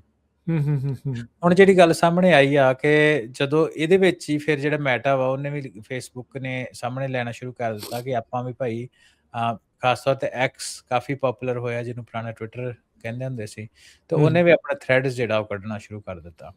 ਸੋ ਮੈਨੂੰ ਇਹ ਲੱਗਦਾ ਕਿ ਜੇ ਇਹਨੂੰ ਬਿਜ਼ਨਸ ਦੇ ਪਰਸਪੈਕਟਿਵ ਦੇ ਨਾਲ ਦੇਖੀਏ, ਤੇ ਬਿਜ਼ਨਸ ਨੂੰ ਕੌਣ ਚਲਾ ਰਿਹਾ ਉਹ ਵੀ ਮੈਟਰ ਕਰਦਾ। ਲੋਕੀ ਆਪਣੇ ਆਪ ਨੂੰ ਉਹਦੇ ਨਾਲ ਅਲਾਈਨ ਕਰਨਾ ਚਾਹੁੰਦੇ ਜਾਂ ਨਹੀਂ ਕਰਨਾ ਚਾਹੁੰਦੇ। ਪਰ ਪਿਛਲੇ ਜਿਹੜੇ 4 ਸਾਲ ਤੋਂ ਆਲਮੋਸਟ 3 ਜਾਂ 4 ਸਾਲ ਤੋਂ ਈਲਨ ਮਸਕ ਨੇ ਜਿਹੜਾ ਰਾਹ ਫੜਿਆ ਹੋਇਆ ਐਕਸਟ੍ਰੀਮ ਰਾਈਟ ਵਿੰਗ ਵਾਲੇ ਪਾਸੇ ਨੂੰ, ਲੋਕਾਂ ਨੂੰ ਬਹੁਤਾ ਪਸੰਦ ਨਹੀਂ ਆ। ਇਹ ਕਰਕੇ ਅਸੀਂ ਟੈਸਲਾ ਦਾ ਬਾਈਕਾਟ ਵੀ ਦੇਖਿਆ, ਅਤੇ ਜਿਹੜੀ ਐਕਸ ਆ ਇਹ ਵੀ owned by Elon Musk. XAI ਦੇ ਅੰਡਰ ਹੀ ਆ ਗਈ ਹੈ ਨਾ ਹੁਣ ਐਕਸ। ਹਾਂਜੀ। ਤੇ ਉਹ ਵੀ ਉਹਦੇ ਕਰਕੇ ਲੋਕੀ ਆਪਣੇ ਜਿਹੜਾ ਉਹਦੇ ਵੱਲ ਧਿਆਨ ਆ ਉਹਨਾਂ ਸਾਈਡ ਦੇ ਉੱਤੇ ਹਟਾਇਆ। ਪਰ ਇਹਦੇ ਨਾਲ ਤੁਸੀਂ ਇਹ ਦੇਖੋ ਕਿ ਉਹਦਾ ਬੈਨੀਫਿਟ ਕੀ ਹੈ ਕਿ ਲੋਕੀ ਜਿਹਨਾਂ ਨੂੰ ਆਦਤ ਆ ਸੋ ਆਨਲਾਈਨ ਜਾ ਕੇ ਆਪਣੇ ਆਪ ਟਾਈਮ ਸਪੈਂਡ ਕਰਨ ਦੀ ਜਾਂ ਸੋਸ਼ਲਾਈਜ਼ ਹੋਣ, ਜੋ ਵੀ ਤੁਸੀਂ ਲੈ ਲਓ ਇਨਫੋਰਮੇਸ਼ਨ ਪ੍ਰੋਕਿਓਰ ਕਰਨ ਦੀ, ਉਹਨਾਂ ਕਿਸੇ ਨਾ ਕਿਸੇ ਪਾਸੇ ਤਾਂ ਜਾਣਾ ਹੀ ਆ। ਤੇ ਖਾਸ ਤੌਰ ਦੇ ਉੱਤੇ ਜਦੋਂ ਅਸੀਂ ਵੈਸਟ ਵਰਲਡ ਦੀ ਗੱਲ ਕਰਦੇ, ਹੁਣ ਵੈਸਟ ਵਰਲਡ ਆਪਾਂ ਜਦੋਂ ਆਮ ਤੌਰ ਤੇ ਗੱਲ ਕਰਦੇ ਤੇ ਅਸੀਂ ਸਿਰਫ ਅਮਰੀਕਾ, ਯੂਰਪ ਵਗੈਰਾ ਦੀ ਗੱਲ ਹੀ ਕਰਦੇ ਆ। ਪਰ ਇਹਦੇ ਵਿੱਚ ਹੋਰ ਵੀ ਕੰਟਰੀਜ਼ ਜਿਹੜੇ ਇਸ ਕੈਪੀਟਲਿਸਟ ਮਾਡਲ ਨੂੰ ਜਿਨ੍ਹਾਂ ਨੇ ਅਪਣਾਇਆ, ਉਹਨਾਂ ਨੂੰ ਆਪਾਂ ਇਹਦੇ ਵਿੱਚ ਹੀ ਰੱਖ ਸਕਦੇ, ਜਿਹਦੇ ਵਿੱਚ ਖਾਸ ਤੌਰ ਤੇ 2 ਨੇਸ਼ਨਸ, ਸਾਊਥ ਕੋਰੀਆ ਤੇ ਜਾਪਾਨ, ਉਹਨਾਂ ਨੂੰ ਆਪਾਂ ਇਸੇ ਦੇ ਵਿੱਚ ਹੀ ਰੱਖ ਸਕਦੇ। ਉਹ ਕਿਉਂ ਰੱਖਦੇ ਉਹਦੇ ਬਾਰੇ ਆਪਾਂ ਹੁਣੇ ਗੱਲ ਕਰਦੇ ਹਾਂ, ਹੈ ਨਾ? ਸੋ ਉਹਨਾਂ ਲੋਕ ਜਿਹੜੇ ਸੋਸ਼ਲ ਮੀਡੀਆ ਤੇ ਜਾਣਾ ਚਾਹੁੰਦੇ ਆ ਜਾਂ ਆਪਣਾ ਟਾਈਮ ਸਪੈਂਡ ਕਰਦੇ, ਉਹਨਾਂ ਦੇ ਲਈ ਅਲਟਰਨੇਟਿਵ ਦੇ ਵਾਸਤੇ ਥ੍ਰੈਡਸ ਕਾਫੀ ਪਪੂਲਰ ਹੋਇਆ। ਸੋ ਵਾਈਲ ਜਿਹੜੇ ਐਕਸ, ਉਹਦੇ ਉੱਤੇ ਕੰਟਰੋਵਰਸੀਜ਼ ਕਾਫੀ ਆਈਆਂ, ਹੈ ਨਾ? ਤੇ ਜਿਹੜਾ ਮੀਨਵਾਈਲ ਥ੍ਰੈਡਸ ਜਿਹੜਾ ਹੈਗਾ ਸੀ, ਉਹਨੇ ਆਪਣੇ ਆਪ ਨੂੰ ਬਿਜ਼ਨਸ ਉਹਦਾ ਹੌਲੀ ਗ੍ਰੈਬ ਕਰਨਾ ਸ਼ੁਰੂ ਕਰ ਦਿੱਤਾ, ਹੈ ਨਾ? ਡਾਇਰੈਕਟ ਮੈਸੇਜਿੰਗ ਹੋ ਗਏ, ਡਿਸਅਪੀਅਰਿੰਗ ਪੋਸਟ ਹੋ ਗਈਆਂ, ਜੋ ਵੀ ਲੋਕਾਂ ਨੂੰ ਚਾਹੀਦੀ ਹੈ ਨਾ, ਉਹਨਾਂ ਸਾਰਿਆਂ ਤੋਂ ਥੋੜਾ ਜਿਹਾ ਇਨਫੋਰਮੇਸ਼ਨ ਲਈ, ਮਾਰਕੀਟ ਨੂੰ ਸਟੱਡੀ ਕੀਤਾ, ਬੈਕ ਐਂਡ ਦੇ ਉੱਤੇ ਆਪਣੇ ਪੈਰ ਉਹ ਜਿਹੜੇ ਪਸਾਰਦੇ ਗਏ। ਹੁਣ ਰਾਜਕਰਨ ਇਹ ਹੋਇਆ ਕਿ ਐਕਸ ਦੇ ਥ੍ਰੈਡ ਜਿਹੜਾ ਵਾ, ਉਹਨੇ ਅਫੀਸ਼ੀਅਲੀ ਐਕਸ ਦੇ ਡੇਲੀ ਮੋਬਾਈਲ ਯੂਜ਼ਰ ਜਿਹੜੇ ਆ, ਉਹਨਾਂ ਦੇ ਵਿੱਚ ਉਹਨੂੰ ਪਛਾੜ ਦਿੱਤਾ। ਜੇ ਤੁਸੀਂ ਡੇਲੀ ਮੋਬਾਈਲ ਯੂਜ਼ਰ ਥ੍ਰੈਡਸ ਦੀ ਗੱਲ ਕਰੋ ਤਾਂ 141 ਮਿਲੀਅਨ ਆ ਇਸ ਟਾਈਮ ਦੇ ਉੱਤੇ। ਹੂੰ, ਤੇ ਹੂੰ, ਜਦ ਹੂੰ। ਕਿ ਜੇ ਅਸੀਂ ਅੱਜ ਦੇ ਦਿਨ ਦੀ ਹੀ ਆਪਣਾ 19 ਤਰੀਕ ਦੀ ਆਪਾਂ ਗੱਲ ਕਰੀਏ ਤੇ ਅੱਜ ਸਵੇਰ ਦੀ ਇਹ ਨਿਊਜ਼ ਆ ਤੇ ਉਹਦੇ ਵਿੱਚ 125 ਮਿਲੀਅਨ ਜਿਹੜੇ ਕਿ ਐਕਸ ਦੇ ਟਵਿੱਟਰ ਦੇ ਮੋਬਾਈਲ ਯੂਜ਼ਰ ਆ। ਸੋ ਕਹਿਣ ਦਾ ਮਤਲਬ ਵੀ ਤਕਰੀਬਨ 15 ਮਿਲੀਅਨ ਗਿਵ ਔਰ ਟੇਕ ਜਿਹੜੇ 16 ਮਿਲੀਅਨ ਜਿਹੜੇ ਵੱਧ ਯੂਜ਼ਰ ਡੇਲੀ ਯੂਜ਼ਰ ਅਸੀਂ ਥ੍ਰੈਡਸ ਤੇ ਦੇਖ ਰਹੇ ਆ। ਹੂੰ, ਹੂੰ, ਹੂੰ, ਹੂੰ। ਤੇ ਹੁਣ ਜਿਹੜੇ ਉਹਦਾ ਕਾਰਨਾਂ ਦੇ ਵਿੱਚ ਜਾਈਏ ਤਾਂ ਉਹਦਾ ਇੱਕ ਕਾਰਨ ਪ੍ਰਾਇਮਰੀਲੀ ਤੇ ਇਹੀ ਆ ਕਿ ਵੇਖੋ ਉਹ ਇੱਕ ਕ੍ਰਾਸ ਪਲੇਟਫਾਰਮ ਆ ਮੈਟਾ ਹੈ ਨਾ। ਮੈਟਾ ਦੇ ਕੋਲ ਫੇਸਬੁੱਕ ਆ, ਮੈਟਾ ਦੇ ਕੋਲ ਇੰਸਟਾਗ੍ਰਾਮ ਆ। ਉਹ ਬੇਸਿਕਲੀ ਉਹਨੇ ਸਕ੍ਰੈਚ ਤੋਂ ਨਹੀਂ ਸ਼ੁਰੂ ਕੀਤਾ। ਉਹਨੇ ਇੰਸਟਾਗ੍ਰਾਮ ਤੇ ਫੇਸਬੁੱਕ ਦਾ ਮੈਸਿਵ ਜਿਹੜਾ ਯੂਜ਼ਰ ਬੇਸ ਆਲਰੇਡੀ ਐਗਜ਼ਿਸਟ ਹੈਗਾ ਸੀ ਉਹਦੇ ਥਰੂ ਥ੍ਰੈਡ ਦੀ ਅਡਾਪਸ਼ਨ ਜਿਹੜੀ ਉਹਨਾਂ ਕਰਵਾਈ ਤੇ ਉਹਨਾਂ ਇੱਕ ਇਕੋਸਿਸਟਮ ਜਿਹੜਾ ਆਲਰੇਡੀ ਉਹਨਾਂ ਕੋਲ ਹੈਗਾ ਉਹਨਾਂ ਦੀ ਕੰਪੈਟੀਟਿਵ ਐਡਵਾਂਟੇਜ ਬਣਿਆ। ਹੂੰ, ਹੂੰ, ਹੂੰ। ਦੂਸਰੀ ਚੀਜ਼ ਇਹ ਆ ਕਿ ਜਿਹੜਾ ਉਹਨਾਂ ਦੀ ਜਿਹੜੀ ਅਪਰੋਚ ਆ ਉਹ ਮੋਬਾਈਲ ਸਪੈਸੀਫਿਕ ਰਹੀ ਹੈ ਨਾ। ਮੋਬਾਈਲ ਫਸਟ ਅਪਰੋਚ ਉਹਨੂੰ ਕਹਿੰਦੇ ਆ। ਹੂੰ, ਤੇ ਹੂੰ। ਜਿਹੜੀ ਐਕਸ ਦੀ ਆਪਾਂ ਗੱਲ ਕਰੀਏ ਤੇ ਵੈਬ ਬੇਸਡ ਟ੍ਰੈਫਿਕ ਦੇ ਵਿੱਚ ਅੱਜ ਵੀ ਐਕਸ ਜਿਹੜਾ ਉਹ ਡੋਮੀਨੇਟ ਕਰਦਾ 145 ਮਿਲੀਅਨ ਵਰਸਸ ਸਿਰਫ 8.5 ਮਿਲੀਅਨ ਜਿਹੜਾ ਥ੍ਰੈਡਸ ਤੇ ਨਹੀਂ ਯੂਜ਼ ਕਰਦੇ ਆ। ਤੇ ਥ੍ਰੈਡਸ ਦੀ ਜਿਹੜੀ ਜ਼ਿਆਦਾ ਇੰਗੇਜਮੈਂਟ ਆ ਮੋਬਾਈਲ ਡਿਵਾਈਸਿਸ ਤੋਂ ਆ। ਤੇ ਤੀਸਰੀ ਜਿਹੜੀ ਉਹਦੇ ਵਿੱਚ ਇਹ ਆ ਕਿ ਉਹ ਥੋੜਾ ਜਿਹਾ ਕੰਟਰੋਵਰਸੀ ਤੋਂ ਵੀ ਜ਼ਕਰਬਰਗ ਨੇ ਪੁਰਾਣੇ ਟਾਈਮ ਦੇ ਵਿੱਚ 2019-20 ਤੋਂ ਜਦੋਂ ਫੇਸਬੁੱਕ ਦਾ ਨਾਂ ਚੇਂਜ ਕਰਕੇ ਮੈਟਾ ਉਹਨਾਂ ਬਣਾਇਆ ਉਦੋਂ ਉਹਨਾਂ ਕੰਟਰੋਵਰਸੀ 'ਚ ਪੈ ਕੇ ਵੇਖ ਲਿਆ ਭਾਈ ਕੰਟਰੋਵਰਸੀ ਤੋਂ ਥੋੜਾ ਜਿਹਾ ਦੂਰ ਹੀ ਰਹੋ, ਬਿਜ਼ਨਸ ਦੇ ਲਈ ਚੰਗਾ ਨਹੀਂ ਆ। ਹੂੰ, ਹੂੰ। ਤੇ ਉਹ ਫਿਰ ਥੋੜਾ ਕੰਟਰੋਵਰਸੀਜ਼ ਤੋਂ ਥੋੜਾ ਹੁਣ ਉਹਨੇ ਆਪਣੇ ਇੰਟੈਂਸ਼ਨਲੀ ਦੂਰ ਰਹਿਣਾ ਸ਼ੁਰੂ ਕੀਤਾ ਸ਼ਾਇਦ ਉਹ ਵੀ ਇਹਨਾਂ ਨੂੰ ਇਸ ਚੀਜ਼ ਦੇ ਵਿੱਚ ਇਹ ਆ। ਪਰ ਇਹਦੇ ਵਿੱਚ ਇੱਕ ਚੀਜ਼ ਨੋਟ ਕਰਨ ਵਾਲੀ ਹੈ ਰਾਜਕਰਨ ਕਿ AI ਦੇ ਨਾਲ ਜਾਂ ਹੋਰ ਜੋ ਸਭ ਚੀਜ਼ਾਂ ਚੱਲ ਰਹੀਆਂ ਜਾਂ ਬਾਈਕਾਟਸ ਹੁੰਦੇ ਆ ਜਾਂ ਲੋਕਾਂ ਦਾ ਬਿਹੇਵੀਅਰ ਹੁੰਦਾ ਵਾ, ਇਹ ਜਿਹੜੀ ਪਲੇਟਫਾਰਮ ਦੀ ਅੱਜ-ਕੱਲ੍ਹ ਡੋਮੀਨੈਂਸ ਆ ਨਾ, ਹੁਣ ਪਹਿਲਾਂ ਟਾਈਮ ਦੇ ਉੱਤੇ ਫੇਸਬੁੱਕ ਦੀ ਬਹੁਤ ਚੜ੍ਹਾਈ ਹੁੰਦੀ ਸੀ, ਉਸ ਤੋਂ ਪਹਿਲਾਂ ਔਰਕੁੱਟ ਦੀ ਬਹੁਤ ਹੁੰਦੀ ਸੀ, ਰਾਈਟ? ਹੂੰ, ਤਾਂ ਹੂੰ, ਉਹ ਹੂੰ, ਤੋਂ ਹੂੰ। ਬਾਅਦ ਹੁਣ ਮਾਰਕੀਟ ਦੇ ਵਿੱਚ ਵੇਖੋ ਫੇਸਬੁੱਕ ਦੇ ਕੋਲੇ 3 ਆ, ਥ੍ਰੈਡਸ, ਇੰਸਟਾਗ੍ਰਾਮ ਤੇ ਫੇਸਬੁੱਕ, ਹੈ ਨਾ? ਇਸੇ ਤਰ੍ਹਾਂ ਹੂੰ। ਟਿਕਟੋਕ ਹੈਗਾ ਇੱਕ, ਬਾਈਟਡੈਂਸ ਦਾ, ਆਪਣਾ ਐਕਸ ਹੋ ਗਿਆ, ਜਿਹੜਾ ਇੱਕ ਹੋਰ ਹੈਗੇ ਏਦਾਂ ਦੇ ਪਲੇਟਫਾਰਮ ਜਿਹੜੇ ਅੱਜ ਟਾਈਮ ਤੇ ਐਗਜ਼ਿਸਟ ਕਰਦੇ ਆ, ਰਾਈਟ? ਸੋ ਹੂੰ। ਇਹਦੇ ਵਿੱਚ ਜਿਹੜੀ ਡੋਮੀਨੈਂਸ ਆ ਇਹ ਪਰਮਾਨੈਂਟਲੀ ਨਹੀਂ ਮੰਨੀ ਜਾ ਸਕਦੀ, ਠੀਕ ਆ? ਇਹ ਚੇਂਜ ਹੁੰਦੀ ਰਹਿੰਦੀ ਆ। ਇਹ ਚੇਂਜ ਹੁੰਦੀ ਰਹਿੰਦੀ ਹੈ ਤਾਂ ਹੁਣ ਜਿਹੜੀ ਲਾਇਲਟੀ ਆ ਉਹ ਉੱਧਰ ਜਾਊਗੀ ਜਿਹੜੇ ਲੋਕਾਂ ਦੀ ਇਸ ਪ੍ਰੋਬਲਮ ਨੂੰ ਛੇਤੀ ਸੋਲਵ ਕਰਦੇ, ਕਿਉਂਕਿ ਇਹ ਵੀ ਜਿਹੜੀ ਮਾਰਕੀਟ ਆ ਪਹਿਲਾਂ 1-2 ਪਲੇਅਰ ਹੁੰਦੇ ਸੀ, ਹੁਣ ਇਹਦੇ 'ਚ 4-5 ਪਲੇਅਰ ਬਰਾਬਰ ਦੀ ਜਗ੍ਹਾ ਤੇ ਬੈਠੇ ਆ। ਬਰਾਬਰ ਤੇ ਆ ਗਏ ਆ। ਸੋ ਵੇਖੋ ਪਰ ਅੱਜ ਦੇ ਟਾਈਮ ਦੇ ਵਿੱਚ ਇਹ ਆ ਕਿ ਇਹ ਇੱਕ ਵੱਡੀ ਚੀਜ਼ ਮੰਨੀ ਜਾ ਸਕਦੀ, ਉਹਨਾਂ ਦੀ ਸਟ੍ਰੈਟੇਜੀਕਲ ਜਿਹੜੀ ਇਹ ਚੀਜ਼ ਮੰਨੀ ਜਾ ਰਹੀ ਹੈ 18 ਮਹੀਨਿਆਂ ਦੇ ਵਿੱਚ ਇੱਕ 0 ਤੋਂ ਐਕਸ ਨੂੰ ਪਛਾੜ ਗਏ, ਇੱਕ ਵੱਡਾ ਜਿਹੜਾ ਚੀਜ਼ ਨੋਟ ਕਰਨ ਵਾਲੀ ਇਹਦੇ 'ਚ। ਯਾ ਇੰਟਰਸਟਿੰਗ ਜਿਹੜੀਆਂ ਚੀਜ਼ਾਂ ਜਿਹੜੀਆਂ ਚੱਲ ਰਹੀਆਂ ਆ। Microsoft, meta, Amazon. ਅੱਛਾ, ਇੱਕ ਮੈਂ ਨਾ ਇੱਕ ਓਲੀਗਾਰਕ ਸਭ ਨੇ ਸ਼ਬਦ ਸੁਣਿਆ ਹੋਣਾ। ਜੀ, ਰਸ਼ੀਆ ਤੋਂ ਜ਼ਿਆਦਾ ਸ਼ੁਰੂ ਹੋਇਆ ਸੀ। ਹਨਾ, ਟੈਕ ਬਰੋਜ਼ ਆਪਾਂ ਸੁਣੇ ਇੱਥੋਂ ਦੇ। ਹੁਣ ਇੱਕ ਨਵਾਂ ਵਰਡ ਆ ਗਿਆ, ਬਰੋਲੀਗਾਰਕ, ਵੀ ਇਹ ਟੈਕ ਬਰੋਜ਼ ਪਲੱਸ ਓਲੀਗਾਰਕ। ਜਦੋਂ ਇਹ ਮਤਲਬ ਜਿਹੜੇ ਟੈਕ ਬਰੋਜ਼ ਹੈ ਇਹੀ ਓਲੀਗਾਰਕ ਬਣ ਰਹੇ ਆ। ਕਹਿੰਦੇ ਓਲੀਗਾਰਕਸ ਦਾ ਇਹ ਹੁੰਦਾ ਸੀਗਾ ਵੀ ਅਮੀਰ ਬਣਨਾ, ਪੈਸੇ ਕਮਾਉਣੇ। ਪਰ ਇਹ ਜਿਹੜੇ ਬਰੋਲੀਗਾਰਕ ਇਹਨਾਂ ਦਾ ਇਹ ਆ, ਇਹਨਾਂ ਦਾ ਪੋਲੀਟੀਕਲ ਏਜੰਡਾ ਨਾਲ। ਜਿੱਦਾਂ ਈਲਨ ਮਸਕ ਦੀ ਤੁਸੀਂ ਗੱਲ ਕੀਤੀ, ਹੁਣ ਅੱਜ ਦੇ ਜ਼ਮਾਨੇ ਦੇ ਵਿੱਚ ਜਿੰਨੇ ਵੀ ਟੈਕ ਬਰੋਜ਼ ਹੈਗੇ ਆ, ਉਹਨਾਂ ਦਾ ਏਜੰਡਾ ਜਿਹੜਾ ਕਾਫੀ ਹੱਦ ਤੱਕ ਮਨੀ ਕਮਾਉਣਾ ਤਾਂ ਹੈਗਾ ਹੀ ਹੈਗਾ, ਨਾਲ ਕੰਟਰੋਲ ਜਿਹੜਾ ਆ ਪੋਲੀਟੀਕਲੀ ਉਹ ਸਾਰੀਆਂ ਚੀਜ਼ਾਂ ਦੇ ਉੱਤੇ ਜਿਹੜਾ ਉਹ ਰੱਖਣਾ ਆ। ਸੋ ਇਹ ਸਾਰੀਆਂ ਚੀਜ਼ਾਂ ਜਿਹੜੀਆਂ ਨਾਲ ਦੇ ਨਾਲ ਜਿਹੜੀਆਂ ਉਹ ਚੱਲ ਰਹੀਆਂ ਆ। ਅਗਲੀ ਹੁਣ ਆਪਾਂ ਇਹੀ ਵੱਡੀਆਂ ਟੈਕ ਕੰਪਨੀਜ਼ ਦੀ ਇੱਕ ਖਬਰ ਉਸ ਦੇ ਵੱਲ ਗੱਲ ਕਰਦੇ ਜਾਈਏ। ਮਾਈਕਰੋਸਾਫਟ, ਮੈਟਾ ਤੇ ਐਮਾਜ਼ੋਨ ਕਹਿੰਦੇ ਵੀ ਐਂਟਰਪ੍ਰਾਈਜ਼ ਐਕਸੈਸ ਲੈਣ ਦੇ ਲਈ ਵਿਕੀਪੀਡੀਆ ਨੂੰ ਉਹ ਪੇ ਕਰ ਰਹੇ ਨੇ। ਹਾਂਜੀ, ਮਾਈਕਰੋਸਾਫਟ, ਮੈਟਾ ਹੋ ਗਿਆ, ਪਰਪਲੈਕਸਿਟੀ ਹੋ ਗਿਆ ਜਾਂ ਹੋਰ ਵੀ ਵਿਕੀਮੀਡੀਆ ਫਾਊਂਡੇਸ਼ਨ ਰਨ ਕਰਦੀ ਆ ਆਪਣੀ ਵਿਕੀਪੀਡੀਆ ਨੂੰ। ਸੋ ਇਹ ਆਪਣੀ ਗੱਲਬਾਤ ਇੱਥੇ ਰਾਜਕਰਨ ਕਰਨ ਦਾ ਮਤਲਬ ਇਹ ਆ ਕਿ ਜਿਹੜਾ ਡੇਟਾ ਉਹ ਕਿੰਨਾ ਇੰਪੋਰਟੈਂਟ, ਆਪਾਂ ਬਾਰ-ਬਾਰ ਗੱਲ ਕਰਦੇ। ਸੋ ਜਿਹੜਾ ਅਸੀਂ ਕੋਈ ਚੀਜ਼ ਕੰਟੈਂਟ ਲਿਖਦੇ ਆ, ਉਹਦੀ ਕੰਟੈਂਟ ਦੀ ਐਕੂਰੇਸੀ ਉਹ ਕਿੰਨਾ ਇੰਪੋਰਟੈਂਟ ਆ AI ਦੇ ਸਮੇਂ ਦੇ ਵਿੱਚ, ਹੈ ਨਾ? ਕਿਉਂਕਿ ਉਹਨੇ ਜਿਹੜੇ ਮਾਡਲ ਟ੍ਰੇਨਿੰਗ ਕਰਨੇ ਆ, ਆਪਾਂ ਇੱਕ ਕਨਸੈਪਟ ਯੂਜ਼ ਕਰਦੇ ਆ AI ਦੇ ਵਿੱਚ, ਉਹ ਹੁੰਦਾ ਗਾਰਬੇਜ ਇਨ ਗਾਰਬੇਜ ਆਊਟ। ਗਾਰਬੇਜ ਇਨ ਗਾਰਬੇਜ ਆਊਟ ਦਾ ਮਤਲਬ ਹੁੰਦਾ ਕਿ ਜਿੱਦਾਂ ਦਾ ਡੇਟਾ ਤੁਸੀਂ AI ਮਾਡਲ ਨੂੰ ਦਓਗੇ ਟ੍ਰੇਨ ਕਰਨ ਦੇ ਵਾਸਤੇ, ਉਦਾਂ ਹੀ ਤੁਹਾਡਾ ਸਮਾਰਟ ਤੇ ਇੰਟੈਲੀਜੈਂਟ AI ਮਾਡਲ ਹੋਊਗਾ। ਯਾਨੀ ਕਿ ਜੇ ਤੁਸੀਂ ਉਹਨੂੰ ਗਾਰਬੇਜ ਡੇਟਾ ਵੀ ਦਓਗੇ ਤੇ ਉਹਨੇ ਗਾਰਬੇਜ ਹੀ ਬਾਹਰ ਕੱਢਣੀ ਆ। ਹਾਂ, ਜੋ ਆਊਗੀ ਬਿਲਕੁਲ। ਜੇ ਬੰਦੇ ਦੀ ਗਰੋਥ ਕੁਛ ਏਦਾਂ ਦੇ ਇਨਫਰਾਸਟ੍ਰਕਚਰ ਇਨਵਾਇਰਨਮੈਂਟ ਦੇ ਵਿੱਚ ਹੋਏ, ਜਿੱਥੇ ਲੋਕੀ ਸਾਰੇ ਇੱਕ ਦੂਜੇ ਨੂੰ ਗਾਲੂ ਗਾਲੀ ਹੁੰਦੇ ਹੋਣ, ਤੇ ਉਹਨੇ ਵੱਡੇ ਹੋ ਕੇ ਗਾਲੂ ਗਾਲੀ ਹੋਣਾ ਹੀ, ਸਿਮਿਲਰ ਆਈਡੀਆ ਹੈਗਾ। ਤੇ ਉਹਦੇ ਵਿੱਚ ਰਾਜਕਰਨ ਇਹ ਆ ਕਿ ਜਿਹੜਾ ਉਹ ਨਾ ਕਾਫੀ ਜ਼ਿਆਦਾ ਜਿਹੜਾ ਪੈਸਾ ਵਿਕੀਮੀਡੀਆ ਫਾਊਂਡੇਸ਼ਨ ਨੂੰ ਦੇ ਰਹੇ ਆ ਤਾਂ ਕਿ ਉਹਨਾਂ ਕੋਲ ਐਂਟਰਪ੍ਰਾਈਜ਼ ਐਕਸੈਸ ਆ ਜਾਏ ਯੂਜ਼ਿੰਗ ਆਫ ਦਾ ਡੇਟਾ। ਇਹ ਜਿਹੜਾ ਹੂੰ, ਕਨਸੈਪਟ ਹੂੰ। ਹੈ ਨਾ 2021-22 ਦੇ ਵਿੱਚ ਸ਼ੁਰੂ ਹੋਇਆ ਸੀ। ਉਹਦੇ ਵਿੱਚ ਜਿਹੜੀ ਗੱਲਬਾਤ ਇਹ ਹੈਗੀ ਕਿ ਉਸ ਟਾਈਮ ਦੇ ਉੱਤੇ ਜਿਹੜੇ ਸਾਰੇ ਮਾਡਲ ਸੀ ਆਲਮੋਸਟ, ਖਾਸ ਤੌਰ ਦੇ ਉੱਤੇ ਟਰਾਂਸਫਾਰਮਰ, GPT ਵਗੈਰਾ ਜਿਹੜੇ ਹੈਗੇ ਸੀ ਉਹ ਪਹਿਲੇ, ਤੇ ਉਹਨੂੰ ਦੇਖੋ ਦੇਖੀ ਬਾਕੀਆਂ ਨੇ ਆਲਮੋਸਟ ਸਾਰੇ ਦਾ ਸਾਰਾ ਜਿਹੜਾ ਇੰਟਰਨੈਟ ਤੋਂ ਡੇਟਾ ਉਹਨਾਂ ਸਕਰੇਪ ਕਰ ਲਿਆ ਸੀ। ਹੂੰ, ਸਕਰੇਪ ਹੂੰ। ਕਰਕੇ ਉਹਨਾਂ ਆਪਣੇ ਜਿਹੜੇ ਮਾਡਲ ਉਹਨਾਂ ਨੂੰ ਟ੍ਰੇਨ ਕਰਨੇ ਸ਼ੁਰੂ ਕਰ ਦਿੱਤੇ। ਫਿਰ ਇਹ ਚੈਟ GPT ਆ ਗਿਆ 2022 ਦੇ ਵਿੱਚ। 2022 ਤੋਂ ਬਾਅਦ ਸਿੰਥੈਟਿਕ ਡੇਟਾ ਬਾਹਰ ਬਹੁਤ ਆਉਣਾ ਸ਼ੁਰੂ ਹੋ ਗਿਆ, ਤੇ ਉਹਦੇ ਨਾਲ ਗੱਲਬਾਤ ਇਹ ਚੱਲਣੀ ਸ਼ੁਰੂ ਹੋਈ ਕਿ ਜਿਹੜਾ ਆਥੈਂਟਿਕ ਡੇਟਾ ਵਾ we gonna run out of data in by 2024-25। ਠੀਕ ਹੈ, ਜਦੋਂ ਇਹ ਚੈਟ GPT ਪਬਲਿਕ ਹੋਇਆ ਤੇ ਜਿਹੜੇ ਡੇਟਾ ਵਾਲੇ ਲੋਕ ਸੀ, ਜਿਹੜੇ ਡੇਟਾ ਨੂੰ ਕੰਟਰੋਲ ਕਰਦੇ ਸੀ, ਉਹਨਾਂ ਨੇ ਆਪਣੇ ਡੇਟਾ ਦੀ ਇੰਪੋਰਟੈਂਸ ਤਾਂ ਉਹਨਾਂ ਨੂੰ ਪਤਾ ਸੀ, ਪਰ ਉਹਨਾਂ ਨੇ ਇਹਦੇ ਵਿੱਚ ਇੱਕ ਓਪਰਚੁਨਿਟੀ ਦੇਖੀ ਮੋਨੇਟਾਈਜੇਸ਼ਨ ਦੀ, ਤੇ ਉਹਨਾਂ ਨੇ ਜਿਹੜੇ ਧੜਾ ਧੜ ਜਿਹੜੇ ਲਾਅ ਸੂਟਸ ਆ ਬਾਹਰ ਆਉਣੇ ਸ਼ੁਰੂ ਹੋਏ। ਹੂੰ, ਹੂੰ, ਹੂੰ, ਹੂੰ। ਇਹ ਡੇਟਾ ਆਪਾਂ ਕੱਲਾ ਇਨਫੋਰਮੇਸ਼ਨ ਜੋ ਰਾਈਟ ਅਪ ਡੇਟਾ ਵਿਕੀਪੀਡੀਆ ਵਗੈਰਾ ਉਹਦੀ ਆਪਾਂ ਗੱਲ ਨਹੀਂ ਕਰਦੇ। ਉਹਦੇ ਵਿੱਚ ਕੰਜ਼ਿਊਮਰ ਦਾ ਹੋ ਗਿਆ ਡੇਟਾ, ਬਾਇੰਗ ਡੇਟਾ, ਜਿੱਦਾਂ ਐਮਾਜ਼ੋਨ ਵੀ ਉਹਨਾਂ ਨੂੰ ਪਤਾ ਹੈ ਕੰਜ਼ਿਊਮਰ ਕਿੱਦਾਂ ਦੀ ਚੀਜ਼ਾਂ ਨੂੰ ਬਾਏ ਕਰਨਾ ਚਾਹੁੰਦੇ ਆ, ਹੈ ਨਾ। ਉਹਦੇ ਵਿੱਚ ਤੁਹਾਡੇ ਵਾਲਮਾਰਟ ਦਾ ਕੰਜ਼ਿਊਮਰ ਡੇਟਾ ਹੋ ਗਿਆ, ਉਹਨਾਂ ਨੂੰ ਪਤਾ ਕਿਹੜੇ ਏਰੀਆ ਦੇ ਵਿੱਚ ਕਿੱਦਾਂ ਦੀ ਲੋਕ ਚੀਜ਼ ਪਸੰਦ ਕਰਦੇ ਆ, ਕਿਹੜੇ ਕੰਟਰੀ ਦੇ ਵਿੱਚ, ਕਿਹੜੇ ਰੀਜਨ ਦੇ ਵਿੱਚ।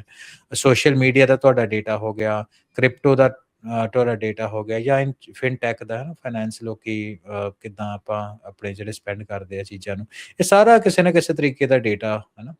ਸੋ ਉਹਦੇ ਵਿੱਚ ਉਹਨਾਂ ਨੇ ਇਹ ਕਿਹਾ ਵੀ ਤੁਸੀਂ ਭਾਈ ਸਾਡਾ ਡੇਟਾ ਯੂਜ਼ ਨਹੀਂ ਕਰ ਸਕਦੇ ਬਿਨਾਂ ਕਿਸੇ ਪਰਮਿਸ਼ਨ ਤੋਂ। ਸੋ ਉਹਨਾਂ ਜਿਹੜਾ ਡੇਟਾ ਉੱਤੇ ਪਾਬੰਦੀਆਂ ਲਾ ਦਿੱਤੀਆਂ। ਸੋ ਹੁਣ ਇਹ ਇੱਕ ਪਰਫੈਕਟ ਸਟਾਰਮ ਆ ਗਿਆ ਇਨ ਦੀ ਕੰਟੈਕਸਟ ਕਿ ਜਿਹੜਾ ਡੇਟਾ ਉਹਨਾਂ ਨੂੰ ਮਾਡਲਸ ਨੂੰ ਹੋਰ ਸਮਾਰਟ ਕਰਨ ਦੇ ਲਈ ਸਾਨੂੰ ਨਵਾਂ ਡੇਟਾ ਚਾਹੀਦਾ, ਇੰਟੈਲੀਜੈਂਟ ਹਿਊਮਨ ਡੇਟਾ ਚਾਹੀਦਾ। ਸਿੰਥੈਟਿਕ ਡੇਟਾ ਵੀ ਕਿਸੇ ਹੱਦ ਤੱਕ ਹੈਲਪ ਕਰਦਾ, ਪਰ primary by the end of day ਤੇ ਤਾਂ ਮੈਂ ਹਿਊਮਨ ਡੇਟਾ ਹੀ ਚਾਹੀਦਾ ਨਾ। ਹੂੰ, ਹੂੰ। ਸੋ ਉਹ ਜਿਹੜਾ ਡੇਟਾ ਉਹਦੀ ਐਕਸੈਸ ਜਿਹੜੀ ਉਹ ਬਹੁਤ ਲਿਮਿਟ ਹੋ ਗਈ। ਸੋ ਵਿਕੀਪੀਡੀਆ ਦੇ ਕੋਲ ਸਾਨੂੰ ਪਤਾ ਵੀ ਕਲੇਮ ਕਰਦੇ ਆ ਕਿ 170 ਤੋਂ ਉੱਪਰ ਲੈਂਗੁਏਜਸ ਦੇ ਵਿੱਚ ਇਹਨਾਂ ਦੇ ਕੋਲ ਡੇਟਾ ਪਿਆ ਹੋਇਆ, ਲੋਕਾਂ ਦਾ ਲਿਖਿਆ ਹੋਇਆ। ਆਪਾਂ ਵੀ ਕਈ ਵਾਰ ਆਪਣੇ ਕੋਈ ਇਤਿਹਾਸਕ ਚੀਜ਼ਾਂ ਨੂੰ ਦੇਖਦੇ ਤੇ ਆਪਾਂ ਵਿਕੀਪੀਡੀਆ ਨੂੰ ਰੈਫਰ ਕਰਦੇ ਆ, ਜਿੱਥੇ ਲੋਕੀ ਵਲੰਟੀਅਰ ਕਰਕੇ ਉਹਨਾਂ ਡੇਟਾ ਐਡ ਕੀਤਾ ਹੋਇਆ। ਸੋ ਉਹ ਡੇਟਾ ਨੂੰ ਐਕਸੈਸ ਕਰਨ ਦੇ ਵਾਸਤੇ, ਆਪਣੇ ਮਾਡਲਸ ਨੂੰ ਸਟਰੋਂਗ ਕਰਨ ਵਾਸਤੇ, ਜਿਹੜੇ ਮਾਈਕਰੋਸਾਫਟ ਮੈਟਾ, ਪਰਪਲੈਕਸਿਟੀ ਵਗੈਰਾ, ਹੈ ਨਾ, ਵੱਡੇ AI ਦੇ ਨਾਂ ਹੈਗੇ ਆ, ਉਹਨਾਂ ਨੂੰ ਮਿਲੀਅਨਸ ਆਫ ਡਾਲਰ ਜਿਹੜੇ ਆ ਉਹ ਜਿਹੜੇ ਰੈਡੀ ਆ ਪੇ ਕਰਨ ਨੂੰ, ਤੇ ਪੇ ਕਰ ਵੀ ਰਹੇ ਆ, ਤਾਂ ਕਿ ਉਹਨਾਂ ਕੋਲ ਜਿਹੜਾ ਐਕਸਕਲੂਸਿਵ ਐਕਸੈਸ ਕੋਸ਼ਿਸ਼ ਕਰ ਰਿਹਾ ਵੀ ਉਹਨਾਂ ਕੋਲ API ਦੇ ਰਹਿਣ ਐਕਸਕਲੂਸਿਵ ਐਕਸੈਸ ਇਹਨਾਂ ਚੀਜ਼ਾਂ ਦਾ ਹੈ। ਸੋ ਆਪਣੀ ਗੱਲਬਾਤ ਰਾਜ ਕਰਨ ਦਾ ਇਹੀ ਮਤਲਬ ਆ ਕਿ ਇਨਫੋਰਮੇਸ਼ਨ ਜਿਹੜੀ ਆ ਉਹ ਬਹੁਤ ਇੰਪੋਰਟੈਂਟ ਆ, ਹੈ ਨਾ। ਤੇ ਉਹ ਜਿਹੜੀ ਆ ਉਹ ਆਪਾਂ ਨੂੰ ਆਪਣਾ ਵੀ ਮੈਨੂੰ ਕਦੇ ਕਦੇ ਇਹ ਲੱਗਦਾ ਕਿ ਚਲੋ ਮੇਰਾ ਅਖੀਰਲਾ ਇੱਕ ਮੇਰਾ ਸੁਪਨਾ ਇਹ ਹੈ ਵੀ ਆਪਾਂ ਕੁਛ ਟੈਕ ਦੇ ਵਿੱਚ ਸਾਡੇ ਕੋਲ ਇੰਨੀ ਫੰਡਿੰਗ ਹੋਏ, ਆਪਾਂ ਕੋਲ ਇੰਨੇ ਰਿਸੋਰਸ ਹੋਣ ਵੀ ਅਸੀਂ ਪੰਜਾਬ ਦਾ, ਪੰਜਾਬੀਅਤ ਦਾ, ਸਿੱਖਾਂ ਦਾ ਵੀ ਕੋਈ ਨਾ ਆਪਣਾ ਜਿਹੜਾ ਨੇਟਿਵ ਹੋਮ ਗਰੋਨ ਜਿਹੜਾ ਆਪਣਾ ਮਾਡਲ ਹੋਏ, ਲਾਰਜ ਲੈਂਗੁਏਜ ਮਾਡਲ, ਜਿਹੜੇ ਵਿੱਚ ਸਾਰੀਆਂ ਜੋ ਸਾਡੇ ਇਤਿਹਾਸਿਕ ਤੌਰ ਦੇ ਉੱਤੇ ਚੀਜ਼ਾਂ ਪਈਆਂ ਹੋਈਆਂ ਕੰਟੈਕਸਟ ਦੇ ਅਕੋਰਡਿੰਗਲੀ ਸਾਡੀ ਆਉਣ ਵਾਲੀ ਜਨਰੇਸ਼ਨ ਦੀ ਰੈਫਰੈਂਸ ਦੇ ਵਾਸਤੇ ਇੱਕ ਬਹੁਤ ਸੋਹਣਾ ਰੈਫਰੈਂਸ ਇਨਫਰਾਸਟ੍ਰਕਚਰ ਜਿਹੜਾ ਲਾਰਜ ਲੈਂਗੁਏਜ ਮਾਡਲ ਵਾਲਾ ਬਣੇ। ਆਸ ਉਮੀਦ ਇਹੀ ਆ ਕਿ ਉਸ ਲਈ ਕੀ ਚਾਹੀਦਾ? ਸੋ ਰਾਜਕਰਨ ਦੇਖੋ, ਉਹਦੇ ਲਈ ਆਪਾਂ ਨੂੰ ਪਹਿਲੀ ਚੀਜ਼ ਤੇ ਇਹ ਆ ਵੀ ਕੰਪਿਊਟ ਪਾਵਰ, ਹੈ ਨਾ। ਜਿਹੜੇ ਆ ਡੇਟਾ ਸੈਂਟਰ ਵਗੈਰਾ ਤੁਹਾਡੇ ਸਾਰੇ ਬਣ ਰਹੇ ਆ, ਇਹ ਲਾਰਜ ਲੈਂਗੁਏਜ ਜਿਹੜੇ ਮਾਡਲਸ ਆ ਉਹਨਾਂ ਕੀ ਇਹ ਪੰਜਾਬ 'ਚ ਹੀ ਹੋਵੇ ਜਾਂ ਕਿਤੇ ਵੀ ਹੋ ਸਕਦਾ? ਕਿਤੇ ਵੀ ਹੋ ਜਾਏ। ਦੂਸਰੀ ਚੀਜ਼ ਇਹ ਆ ਕਿ ਜਿਹੜਾ ਆਥੈਂਟਿਕ ਡੇਟਾ, ਹੈ ਨਾ, ਕਿਉਂਕਿ ਇਹਦੇ ਵਿੱਚ ਮੈਂ ਨਾਲ ਦੀ ਨਾਲ ਇਹਦੇ ਵਿੱਚ ਸਾਰੇ ਆਪਣੇ ਯੂਜ਼ਰਸ ਹੈਗੇ ਆ ਜਾਂ ਆਪਣੇ ਸਰੋਤੇ ਆ, ਵਿਊਅਰਸ, ਉਹਨਾਂ ਨੂੰ ਇਸ ਚੀਜ਼ ਨੂੰ ਸਤਰਕ ਵੀ ਕਰ ਦੇਵਾਂ ਕਿ ਅੱਜ ਹੋਰ 5-7 ਸਾਲ ਤੱਕ ਆਪਾਂ ਇਦਾਂ ਦਾ ਕੁਛ ਨਾ ਬਣਾਇਆ ਤੇ ਕੁਛ ਨਾ ਕੁਛ ਇਦਾਂ ਦਾ ਬਣ ਕਿਸੇ ਹੋਰ ਨੇ ਬਣਾ ਦੇਣਾ ਆਪਣੀ ਜਿਹਦੇ ਮਰਜ਼ੀ ਵਿੱਚ ਦੀਆਂ ਰਲੇਵਾਂ ਚੀਜ਼ਾਂ। ਬਹੁਤ ਜ਼ਿਆਦਾ ਹੋਊਗਾ, Yeah. ਕੰਟੈਕਸਟ ਆਪਣਾ ਨਹੀਂ ਹੋਊਗਾ। ਸੋ ਕੀ ਕੋਈ ਕੰਮ ਹੋ ਰਿਹਾ? ਮੈਨੂੰ ਨਹੀਂ, ਮੈਂ ਜਾਣਦਾ ਨੌਲੇਜ ਨਹੀਂ, ਮੇਰੀ ਨੌਲੇਜ ਨਹੀਂ ਹੈਗਾ ਕੋਈ ਇਦਾਂ ਦਾ ਕੰਮ ਹੋ ਰਿਹਾ ਹੋਵੇਗਾ। ਵੇਟ ਕਿਹਦੀ ਕਰ ਰਹੇ? ਕੌਣ ਕਰੂਗਾ ਇਹ ਕੰਮ? ਜਿੱਦਾਂ ਕਿ ਵੀ ਜਿੱਦਾਂ ਤੁਹਾਡੀ ਇੱਛਾ ਆ, ਤੁਹਾਨੂੰ ਇਹਦੇ ਲਈ ਹੋਰ ਕੀ ਚਾਹੀਦਾ? ਕੀ ਫੰਡਿੰਗ ਆ? ਪ੍ਰਾਇਮਰਲੀ ਰਾਜਕਰਨ NVIDIA ਚਾਹੀਦੀਆਂ। It comes down to ਪੈਸਾ, ਫੰਡਿੰਗ, ਹੈ ਨਾ। we're talking about millions of dollars here, ਠੀਕ ਆ। ਸੋ ਉਹਦੇ ਵਿੱਚ ਕਈ ਤਰ੍ਹਾਂ ਦੀ ਅਪਰੋਚਿਸ ਆਪਾਂ ਗੱਲਾਂ ਬਾਤਾਂ ਕਰਦੇ ਰਹਿੰਦੇ ਆ, ਹੈ ਨਾ। ਦੋ ਤਰ੍ਹਾਂ ਦੀ ਪ੍ਰਾਇਮਰਲੀ ਅਪਰੋਚਿਸ ਆ ਵੀ ਤੁਸੀਂ ਆਪਣਾ ਲਾਰਜ ਲੈਂਗੁਏਜ ਮਾਡਲ ਬਣਾਉਣੇ ਜਾਂ ਐਗਜ਼ਿਸਟਿੰਗ ਲਾਰਜ ਲੈਂਗੁਏਜ ਮਾਡਲ ਨੂੰ ਯੂਜ਼ ਕਰਕੇ ਉਹਦੇ ਵਿੱਚ ਤੁਸੀਂ ਆਪਣਾ ਕੰਟੈਂਟ ਪਾਉਣ ਦੀ ਕੋਸ਼ਿਸ਼ ਕਰਦੇ ਹੋ ਆਥੈਂਟਿਕ। ਕਿਉਂਕਿ ਜਿਹੜੇ ਅਸੀਂ ਪੰਜਾਬ ਯੂਨੀਵਰਸਿਟੀ ਜਾਂ ਆਪਣੇ ਇੰਸਟੀਟਿਊਸ਼ਨਸ ਦੀ ਗੱਲ ਕਰੀਏ ਪੰਜਾਬੀਅਤ ਦੇ, ਉਹਨਾਂ ਨੇ ਕੁਛ ਵਾਲਾ ਕੰਮ ਨਹੀਂ ਕੀਤਾ, ਹੈ ਨਾ। ਉਹਨਾਂ ਦਾ ਆਪਾਂ ਦੇਖ ਰਹੇ ਹਾਂ ਵੀ ਉਹ ਤਾਂ ਕੋਈ ਉਹਨਾਂ ਦਾ ਨਾ ਜੇ ਤੁਸੀਂ ਇਹ ਕਹਿ ਕੇ ਹੱਥ ਖੜਾ ਕਰਕੇ ਕਹਿਣ ਵੀ ਟੈਕਨੋਲੋਜੀ ਦੇ ਖੇਤਰ ਦੇ ਵਿੱਚ ਅਸੀਂ ਆਹ ਮੱਲਾਂ ਮਾਰ ਦਿੱਤੀਆਂ ਭਾਸ਼ਾ ਨੂੰ ਲੈ ਕੇ, ਬਣੀ ਤੇ ਪੰਜਾਬੀ ਯੂਨੀਵਰਸਿਟੀ ਭਾਸ਼ਾ ਦੇ ਆਧਾਰ ਤੇ ਨਾ ਪੰਜਾਬੀਅਤ ਨੂੰ ਪ੍ਰਫੁੱਲਿਤ ਕਰਨ ਦੇ ਵਾਸਤੇ, ਪਰ ਬਿਲਕੁਲ। ਅਨਫੋਰਚੂਨੇਟਲੀ ਉਹਨਾਂ ਦਾ ਜਿਹੜਾ ਰੋਲ ਆ ਬੜਾ ਕੋਈ ਵਧੀਆ ਨਹੀਂ ਰਿਹਾ ਹੈ ਨਾ ਪਿਛਲੇ ਹੂੰ, ਕੁਝ ਹੂੰ, ਸਮੇਂ ਹੂੰ, ਵਿੱਚ। ਹੂੰ, ਸੋ ਹੂੰ। ਉਹਦੇ ਵਿੱਚ ਇਹ ਆ ਵੀ ਉਹਦੇ ਨਾਲੋਂ ਸਾਨੂੰ ਡਾਇਸਪੋਰਾ ਤੋਂ ਕੰਪੈਰੀਟਿਵਲੀ ਜ਼ਿਆਦਾ ਉਮੀਦ ਆ। ਪਰ ਉਹ ਤਾਂ ਕਹਿੰਦੇ ਵੀ ਅਸੀਂ ਆਨਲਾਈਨ ਕਾਫੀ ਕੁਝ ਪਾਇਆ ਹੋਇਆ ਹੈ। ਰਾਜਕਰਨ ਇੱਕ ਨਿਊਜ਼ ਵਿੱਚ ਆਉਣ ਵਾਲੀ ਗੱਲਾਂ ਹੁੰਦੀਆਂ ਹੈ ਨਾ, ਇੱਕ ਚੀਜ਼ ਹੁੰਦੀਆਂ ਠੀਕ ਆ ਜਿਹੜੀ ਉਹਨਾਂ ਕੰਮ ਕੀਤਾ ਉਹਦੇ ਵਿੱਚ ਕੋਈ ਦੋ ਰਾਵਾਂ ਨਹੀਂ ਆ, ਪਰ ਉਹ ਕੰਮ ਕਿੰਨਾ ਕੁ ਕਾਰਗਰ ਅੱਜ ਦੇ ਜ਼ਮਾਨੇ ਦੇ ਵਿੱਚ ਉਹ ਵੀ ਤਾਂ ਚੀਜ਼ ਆਪਾਂ ਨੂੰ ਦੇਖਣ ਦੀ ਲੋੜ ਹੈ ਨਾ, ਕਿਹੜੇ ਘਰ ਇਹਨੂੰ ਐਕਸੈਸ ਕਰਨ ਲਈ ਜਾਂ ਇਸ ਚੀਜ਼ ਨੂੰ ਕ੍ਰੀਏਟ ਕਰਨ ਦੇ ਲਈ ਇੱਕ ਆਮ ਬੰਦਾ ਜਿਹੜਾ ਸੋਚਦਾ ਕਹਿੰਦਾ ਯਾਰ ਮੈਨੂੰ ਤਾਂ ਕੁਛ AI ਦਾ ਪਤਾ ਨਹੀਂ, ਮੈਂ ਇਹ 'ਚ ਕਿੱਦਾਂ ਕੰਟਰੀਬਿਊਟ ਕਰ ਸਕਦਾ, ਤਿੰਨ ਚੀਜ਼ਾਂ ਮੈਂ ਉਹਦੇ ਲਈ ਕੀ ਸਵਾਲ ਆ? ਤਿੰਨ ਚੀਜ਼ਾਂ ਹੀ ਪ੍ਰਾਇਮਰਲੀ ਆਪਾਂ ਨੂੰ ਚਾਹੀਦੀਆਂ ਹਨਾ। ਗੱਲ ਹੂੰ। ਫਿਰ ਸਾਧਨਾਂ ਤੇ ਆਉਂਦੀ, ਰਿਸੋਰਸ ਤੇ ਆਉਂਦੀ ਆ, ਪੈਸੇ ਤੇ ਆਉਂਦੀ ਆ। ਹੂੰ, ਹੂੰ, ਤਿੰਨ ਚੀਜ਼ਾਂ, ਇੱਕ ਕੰਪਿਊਟ ਪਾਵਰ ਚਾਹੀਦੀ ਆ, ਹੂੰ, ਨੰਬਰ 2 ਦੇ ਉੱਤੇ ਆਪਾਂ ਨੂੰ ਚਾਹੀਦਾ ਐਕਸੈਸ ਟੂ ਡੇਟਾ। ਹੂੰ, ਹੂੰ, ਆਪਾਂ ਤੇ ਬਹੁਤ ਜ਼ਿਆਦਾ ਜਿਹੜਾ ਡੇਟਾ, ਕਿਉਂਕਿ ਤੁਸੀਂ ਕੋਈ ਸਿਸਟਮ ਬਣਾਓਗੇ, ਡੇਟਾਬੇਸ ਹੀ ਬਣਾਓਗੇ। ਤੀਸਰੀ ਜਿਹੜੀ ਚੀਜ਼ ਹੈਗੀ ਉਹ ਹੈ ਕਿ ਇੱਕ ਡੈਡੀਕੇਟਿਡ ਟੀਮ ਜਿਹੜੀ ਇਹਦੇ ਉੱਤੇ ਲਗਾਤਾਰ ਵਰਕ ਕਰੇ, ਟੈਕਨੀਕਲ ਟੀਮ ਚਾਹੀਦੀ ਹੈ ਨਾਲ, ਹੈ ਨਾ, ਟੀਮ ਆਫ ਇੰਜੀਨੀਅਰਸ ਜਿਹੜੀ ਇਹਦੇ ਉੱਤੇ ਵਰਕ ਕਰੇ। ਸੋ ਤਾਂ ਹੀ ਮੈਂ ਗੱਲ ਕਰ ਰਿਹਾ, we talking about tens of millions dollars, ਹੈ ਨਾ। ਤੇ ਇਹ ਕੋਈ ਬਾਲੀ ਇਹਦੇ ਕਾਫੀ ਚੀਜ਼ਾਂ ਆ, ਜਿੱਦਾਂ ਮੈਂ ਸੋਚਦਾ ਐਡਵਾਈਜ਼ਰੀ ਕਮੇਟੀ ਵੀ ਚਾਹੀਦੀ, ਕਿਹੜਾ ਡਾਟਾ ਚਾਹੀਦਾ, ਕਿਉਂਕਿ ਕਿਤਾਬਾਂ ਤਾਂ ਕਈ ਨੇ। ਹਾਂਜੀ, ਜਿੱਦਾਂ ਤੁਸੀਂ ਦੱਸਿਆ ਵੀ ਸਿੰਥੈਟਿਕ ਡਾਟਾ ਦੀ ਵੀ ਗੱਲ ਕੀਤੀ, ਆਰਗੈਨਿਕ ਡਾਟਾ ਦੀ ਵੀ ਗੱਲ ਕੀਤੀ, ਮਿਲਾਵਟੀ ਵੀ ਆ, ਓਰੀਜਨਲ ਵੀ ਆ, ਪਿਓਰ ਵੀ ਆ। ਸੋ ਉਹ ਡਿਸਾਈਡ ਕਰਨ ਦੇ ਲਈ ਕਿੱਦਾਂ ਆ, ਕਿਹਦੇ ਤੋਂ ਇੰਸਪਾਇਰ ਹੋ ਕੇ ਚੱਲਣਾ ਆ, ਹੈ ਨਾ। ਵੀ ਇਟਸ ਅ ਹਿਊਜ ਪ੍ਰੋਜੈਕਟ। ਮੈਂ ਜ਼ਿਆਦਾ ਸੈਲ ਨਹੀਂ ਕਰ ਰਿਹਾ ਵੀ ਇੱਦਾਂ ਚੀਜ਼, ਪਰ ਆਪਾਂ ਸਾਰਿਆਂ ਨੂੰ ਇੱਕ ਆਮ ਇਨਸਾਨ ਕਿੱਦਾਂ ਕੰਟਰੀਬਿਊਟ ਕਰ ਸਕਦਾ ਹੈ, ਉਹਦੇ ਲਈ ਉਹਨੂੰ ਵੀ ਥੋੜ੍ਹਾ ਜਿਹਾ ਆਸਾਨੀ ਨਾਲ ਜੇ ਦੱਸਣਾ ਹੋਵੇ ਤਾਂ ਕਿੱਦਾਂ ਹੈ? ਹਾਂਜੀ, ਸੋ ਰਾਜਕਰਨ ਉਹਦੇ ਵਿੱਚ ਤਾਂ ਇਹੀ ਆ ਕਿ ਸਭ ਤੋਂ ਪਹਿਲਾਂ ਜਿਹੜੀ ਗੱਲ ਇਹ ਆ ਕਿ ਇਹਦੇ ਉੱਤੇ ਕੋਈ ਇਨਫਰਾਸਟ੍ਰਕਚਰ ਜਿਹੜਾ ਬਣੇ। ਆਪਾਂ ਕਾਫੀ ਲੋਕਾਂ ਦੇ ਨਾਲ ਗੱਲਬਾਤ ਕਰ ਰਹੇ ਹਾਂ ਕਿ ਸ਼ੁਰੂਆਤ ਕਿਤੋਂ ਨਾ ਕਿਤੋਂ ਤਾਂ ਸ਼ੁਰੂ ਹੋਏ ਨਾ, ਉਹਦੇ ਤੋਂ ਬਾਅਦ ਕੋਈ ਇੱਕ ਆਰਗੇਨਾਈਜੇਸ਼ਨ ਬਣੇ, ਕੋਈ ਸਟਰਕਚਰ ਬਣੇ। ਉਹ ਸਟਰਕਚਰ ਦੇ ਆਮ ਬੰਦਾ ਤੇ ਜੇ ਤੁਸੀਂ ਨਹੀਂ AI ਦੀ ਫੀਲਡ ਦੇ ਵਿੱਚ ਹੈਗੇ ਹੋ ਤੇ ਉਹਦੀ ਤੇ ਬੈਸਟ ਕੰਟਰੀਬਿਊਸ਼ਨ ਉਹਦੀ ਡੋਨੇਸ਼ਨ ਹੀ ਹੋ ਸਕਦੀ ਆ, ਕਿਸੇ ਤਰ੍ਹਾਂ ਨਾਨ ਪ੍ਰੋਫਿਟ ਬਣੇ। ਉਹ ਤੋਂ ਲੈਦਾ ਤੇ ਇਹੀ ਆ ਕਿ ਜੇ ਤੁਸੀਂ ਇੰਜੀਨੀਅਰ ਹੈਗੇ ਹੋ, ਇਸ ਫੀਲਡ ਦੇ ਵਿੱਚ ਕੰਮ ਕਰਨਾ ਚਾਹੁੰਦੇ ਹੋ, ਜੇ ਤੁਸੀਂ ਹੈ ਨਾ ਤੁਹਾਡੇ ਫਿਜ਼ੀਕਲੀ ਜਿਹੜੀ ਤੁਹਾਡੀ ਨੀਡ ਜਿਹੜੀ ਉਹ ਮੀਟ ਕਰਦੀਆਂ ਪੂਰੀਆਂ, ਤੇ ਤੁਸੀਂ ਇਹ 'ਚ ਵਲੰਟੀਅਰ ਕਰਨਾ ਚਾਹੁੰਦੇ ਹੋ, ਉਹ ਤਾਂ ਹਮੇਸ਼ਾ ਹੈ ਹੀ ਹੈ। ਤੇ ਤੀਸਰੀ ਚੀਜ਼ ਇਹ ਆ ਕਿ ਜੇ ਤੁਸੀਂ ਕੁਛ ਉਸ ਕੰਪਿਊਟ ਦੇ ਵਿੱਚ by the end of the day ਰਾਜਕਰਨ it comes down to resources, ਪੈਸੇ ਤੇ ਕਮਿਟਮੈਂਟ ਦੀ ਗੱਲ ਹੀ ਆ। ਇਹ ਕੋਈ ਕੰਮ ਉਦਾਂ ਜੇ ਦੇਖਿਆ ਜਾਵੇ ਕੌਮ ਕੋ ਕੋਈ ਘਾਟ ਨਹੀਂ ਆ ਰਿਸੋਰਸਿਸ ਦੀ, ਹਾਂਜੀ ਲਾਇਆ ਜਾ ਸਕਦਾ। ਹਾਂਜੀ, ਘਾਟ ਤਾਂ ਰਾਜਕਰਨ ਨਹੀਂ ਹੈਗੀ, ਪਰ ਅਨਫੋਰਚੂਨੇਟ ਗੱਲ ਇਹ ਤੇ ਹੀ ਹੈ ਨਾ, ਜਿੱਦਾਂ ਪਹਿਲੇ ਗੱਲ ਕੀਤੀ, ਨਹੀਂ ਵਿਲ ਪਾਵਰ ਦੀ ਵੀ ਕੋਈ ਕਮੀ ਨਹੀਂ ਆ, ਪਰ ਸਾਧਨ ਲਾਉਣੇ ਕਿਹੜੇ ਪਾਸੇ ਆ ਉਹਦੀ ਖਾਸੀ ਕਮੀ ਹੈ ਨਾ, ਉਹਦੀ ਇੱਕ ਸਟ੍ਰੀਮ ਲਾਈਨਿੰਗ ਨਹੀਂ ਹੈਗੀ। ਮੈਂ ਦੇਖਦਾ ਕਿ ਆਪਣੇ ਕਿੰਨੇ ਜ਼ਿਆਦਾ ਰਾਏ ਨਹੀਂ ਬਣਦੀ, ਸਾਂਝੀ ਰਾਏ ਨਹੀਂ ਬਣ ਪਾ ਰਹੀ ਹੈ। ਹਾਂਜੀ, ਸੋ ਲੋਕੀ ਵੈਲਿਊ ਨਹੀਂ ਦੇਖਦੇ ਉਸ ਚੀਜ਼ ਦੇ ਵਿੱਚ, ਲੌਂਗ ਟਰਮ ਨਹੀਂ ਸੋਚ ਨਹੀਂ ਰਹੇ। ਮਿਸਾਲ ਦੇ ਤੌਰ ਦੇ ਉੱਤੇ ਆਪਾਂ ਕਿੰਨਾ ਜ਼ਿਆਦਾ ਜਿਹੜਾ ਪੈਸਾ ਵਾ ਹੈ ਨਾ, ਤੁਸੀਂ ਪਿਛਲੀ ਇਲੈਕਸ਼ਨ ਦੇਖੀ ਆ ਪੰਜਾਬ ਦੀ, ਉਹਦੇ ਵਿੱਚ ਕਿੰਨਾ ਜ਼ਿਆਦਾ ਪੈਸਾ ਜਿਹੜਾ ਇੱਧਰੋਂ ਬਾਹਰੋਂ ਗਿਆ ਖਰਚ ਹੋਣ ਦੇ ਵਿੱਚ, ਉਹਦੇ ਨਾਲ ਕਾਫੀ ਕੁਛ ਆਪਣਾ ਜਿਹੜਾ ਇੱਥੇ ਬਣ ਸਕਦਾ ਸੀ। ਆਪਾਂ ਰਲ ਮਿਲ ਕੇ ਸੰਵਾਦ ਜਿਹੜਾ ਆਪਣੀ ਕਮਿਊਨਿਟੀ ਵਿੱਚ ਕੰਪੈਰੀਟਿਵਲੀ ਘੱਟ ਆ, ਉਹਦੇ ਕਰਕੇ ਆਪਣੀ ਪ੍ਰਾਇੋਰਟੀਜ਼ ਕੀ ਆ ਕਮਿਊਨਿਟੀ ਦੀਆਂ, ਉਹਦੀ ਆਪਾਂ ਨੂੰ ਇੱਕ ਸਮੱਸਿਆ ਆ ਰਹੀ ਆ। ਤੇ ਆਸਮੀਤ ਤੇ ਮੈਂ ਤੇ ਹੋਪਫੁਲੀ ਰਹਿਣਾ ਕਿ ਇਹਦੇ ਬਾਰੇ ਜਿਹੜੀ ਗੱਲਬਾਤ ਆ, ਜਦੋਂ ਇਹ ਸਾਰੀਆਂ ਗੱਲਾਂ ਬਾਤਾਂ ਰਾਜਕਰਨ ਆਇਡੈਂਟੀਫਾਈ ਕਿੱਦਾਂ ਹੁੰਦੀਆਂ, ਜਦੋਂ ਅਸੀਂ ਰਲ ਮਿਲ ਕੇ ਸੰਵਾਦ ਕਰਦੇ ਹਾਂ, ਆਪਣੀ ਰਿਐਲਿਟੀ ਦੇਖਦੇ, ਰਿਐਲਿਟੀ ਚੈੱਕ ਕਰਦੇ ਹਾਂ ਵੀ ਸਾਡੇ ਆਸੇ ਪਾਸੇ ਕੀ ਆ, ਹੈ ਨਾ, ਕੀ ਚੱਲ ਰਿਹਾ, ਆਪਾਂ ਨੂੰ ਪ੍ਰੋਬਲਮਸ ਕੀ ਆ ਰਹੀਆਂ, ਉਹਦੇ ਬਾਰੇ ਗੱਲਬਾਤ ਕਰਕੇ ਜਦੋਂ ਚਾਰ ਬੰਦੇ ਫਿਰ ਇਕੱਠੇ ਬੈਠਦੇ ਆ, ਉਹਦੇ 'ਚ ਕੋਈ ਨਾ ਕੋਈ ਹੱਲ ਨਿਕਲ ਆਉਂਦਾ। ਤੇ ਹੱਲ ਜਿਹੜੇ ਕਈ ਲੋਕਲਾਈਜ਼ਡ ਹੁੰਦੇ ਆ, ਕੋਈ ਕਲਸਟਰ ਬੇਸਡ ਹੁੰਦੇ ਆ, ਕੋਈ ਨੈਸ਼ਨਲ ਲੈਵਲ ਦੇ ਹੁੰਦੇ ਆ, ਪਰ ਇਹ ਸਾਰੇ ਆਰਗੇਨਾਈਜੇਸ਼ਨ ਜਥੇਬੰਦੀ ਦੇ ਵਿੱਚ ਆਉਂਦੇ ਆ। ਤੇ ਉਹਦੇ ਵਿੱਚ ਫਿਰ ਅਗੇਨ ਜਿਹੜੀ ਤੁਸੀਂ ਹੁਣੇ ਗੱਲ ਕੀਤੀ 2016 ਦੀ ਕੋਰਟ ਦੇ ਵਿੱਚ, ਕਿ ਨਾਨ ਸਟੇਟ ਐਕਟਰ ਜਾਂ ਸਟੇਟ ਐਕਟਰ ਵੀ ਬਹੁਤ ਇੱਦਾਂ ਦੇ ਬੈਠੇ ਆ ਜਿਨ੍ਹਾਂ ਲੋਕਾਂ ਨੂੰ ਲਗਾਤਾਰ ਸੋਸ਼ਲ ਮੀਡੀਆ ਦੇ ਰਾਹੀਂ ਇੰਗੇਜ ਕਰਕੇ ਡਰੇਨ ਕਰਨਾ, ਉਹਨਾਂ ਦੇ ਜਿੰਨੇ ਸਾਧਨ ਉਹਨਾਂ ਨੂੰ ਡਰੇਨ ਕਰਨਾ, ਥਕਾਉਣਾ ਉਹਨਾਂ ਦੇ ਦਿਮਾਗ ਨੂੰ, ਤਾਂ ਕਿ ਉਹ ਜਿਹੜੇ ਕੰਮ ਸਹੀ ਟਾਸਕ ਆ ਜਿਨ੍ਹਾਂ ਨੇ that's gonna make a difference, ਉਹਦੇ ਉੱਤੇ ਫੋਕਸ ਨਾ ਕਰ ਸਕਣ। ਜੀ, ਬ੍ਰੇਕ ਲੈਣੇ ਆਪਾਂ, ਬ੍ਰੇਕ ਤੋਂ ਬਾਅਦ ਗੱਲਬਾਤ ਨੂੰ ਆਪਾਂ ਜਾਰੀ ਰੱਖਾਂਗੇ ਪ੍ਰੋਗਰਾਮ ਪੰਜਾਬੀ ਟੈਕ ਟਾਕ ਦੇ ਵਿੱਚ। ਮਿਲਦੇ ਹਾਂ ਕਮਰਸ਼ੀਅਲ ਬ੍ਰੇਕ ਤੋਂ ਬਾਅਦ ਜੀ। Punjabi radio USA, Punjabi TV USA ਦੇ ਉੱਤੇ ਆਪ ਸਭ ਦਾ ਇੱਕ ਵਾਰੀ ਫੇਰ ਸਵਾਗਤ ਹੈ। Programme Punjabi tech talk break ਤੋਂ ਬਾਅਦ ਜੁੜ ਚੁੱਕੇ ਨੇ ਇੱਕ ਵਾਰੀ ਫੇਰ ਮੇਰੇ ਨਾਲ ਹਰਵਿੰਦਰ ਸਿੰਘ ਕੰਗ। ਹਰਵਿੰਦਰ ਜੀ, ਆਇਆਂ ਨੂੰ ਇੱਕ ਵਾਰੀ ਫੇਰ ਸਵਾਗਤ ਹੈ, ਸਤਿ ਸ਼੍ਰੀ ਅਕਾਲ। ਸਤਿ ਸ਼੍ਰੀ ਅਕਾਲ, ਧੰਨਵਾਦ ਰਾਜਕਨ। ਅਗਲੀਆਂ ਜਿਹੜੀਆਂ ਗੱਲਾਂ ਟੈਕਨੋਲੋਜੀ ਦੀ ਦੁਨੀਆ ਦੀਆਂ ਉਹ ਆਪਾਂ ਕਰਦੇ ਹਾਂ। 2026 ਦੇ ਵਿੱਚ 2.5 ਟ੍ਰਿਲੀਅਨ ਡਾਲਰ ਦੀ ਸਪੈਂਡਿੰਗ AI ਦੇ ਉੱਤੇ, ਤੇ ਇਹ 2027 ਚ ਵੱਧ ਕੇ 3.3 ਟ੍ਰਿਲੀਅਨ ਤੱਕ ਜਿਹੜੀ ਉਹ ਪਹੁੰਚ ਜਾਣੀ ਆ। ਪੈਸੇ ਪਾਣੀ ਵਾਂਗ ਪੈਸਾ ਵਹਾ ਹੋ ਰਿਹਾ AI ਦੇ ਉੱਤੇ। ਹਾਂਜੀ, ਕੋਈ ਦੋ ਰਾਵਾਂ ਨਹੀਂ, ਆਪਾਂ ਜੇ ਦੇਖ ਹੀ ਰਹੇ ਹਾਂ, ਪਰ ਜਿਹੜੀ ਇੱਥੇ ਗੱਲ ਕਰਨੇ ਵਾਲੀ ਉਹ ਹੈਗੀ ਕਿ ਨੰਬਰਸ, ਟ੍ਰਿਲੀਅਨਸ ਆਫ ਡਾਲਰ। ਜਦੋਂ ਆਪਾਂ ਗੱਲ ਪਹਿਲਾਂ ਬਿਲੀਅਨਸ ਤੋਂ ਸ਼ੁਰੂ ਹੋਈ, ਫਿਰ ਹੰਡਰਡਸ ਆਫ ਬਿਲੀਅਨ ਤੇ ਗਈ, ਤੇ ਹੁਣ ਗੱਲ ਟ੍ਰਿਲੀਅਨਸ ਤੇ ਪਹੁੰਚ ਗਈ। ਸੋ 2026 ਦੇ ਵਿੱਚ ਇਹ ਮੰਨਿਆ ਜਾ ਰਿਹਾ ਰਾਜਕਰਨ ਕਿ 2.5 ਟ੍ਰਿਲੀਅਨ ਡਾਲਰ ਜਿਹੜਾ AI ਦੀ ਸਪੈਂਡਿੰਗ ਉੱਤੇ ਜਾਊਗਾ, ਜਿਹੜਾ ਕਿ 2027 ਵਿੱਚ ਵੱਧ ਕੇ 3.33 ਟ੍ਰਿਲੀਅਨ ਦੇ ਉੱਤੇ ਪਹੁੰਚੂਗਾ ਜੀ।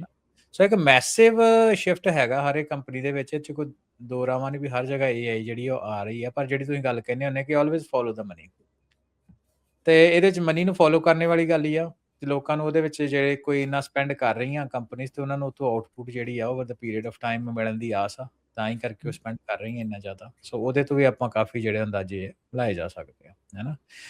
ਤੇ ਪਰ ਇਹ ਨਾਲ ਦੀ ਨਾਲ ਮਾਰਕੀਟ ਦੇ ਵਿੱਚ ਇਹ ਵੀ ਕੁਝ ਚੱਲ ਰਿਹਾ ਵੀ ਇੱਕ ਬਬਲ ਆ AI ਦਾ, ਇਹਨੇ .com ਵਾਂਗੂ ਬਰਸਟ ਹੋ ਜਾਣਾ, ਹੈ ਨਾ। 2025 ਦੇ ਵਿੱਚ ਵੀ ਥਰੂ ਆਊਟ ਇਹੀ ਕਨਵਰਸੇਸ਼ਨ ਸ਼ੁਰੂਆਤ ਤੋਂ ਲੈ ਕੇ ਐਂਡ ਤੱਕ ਇਹ ਚੱਲਦੀ ਰਹੀ ਕਿ ਅਸੀਂ ਆਲਰੇਡੀ ਬਬਲ ਦੇ ਵਿੱਚ ਆ, ਬਬਲ ਨੇ ਕਿਸੇ ਟਾਈਮ ਵੀ ਫਟ ਜਾਣਾ, AI ਦੇ ਵਾਂਗੂ ਹੋ ਜਾਊਗਾ।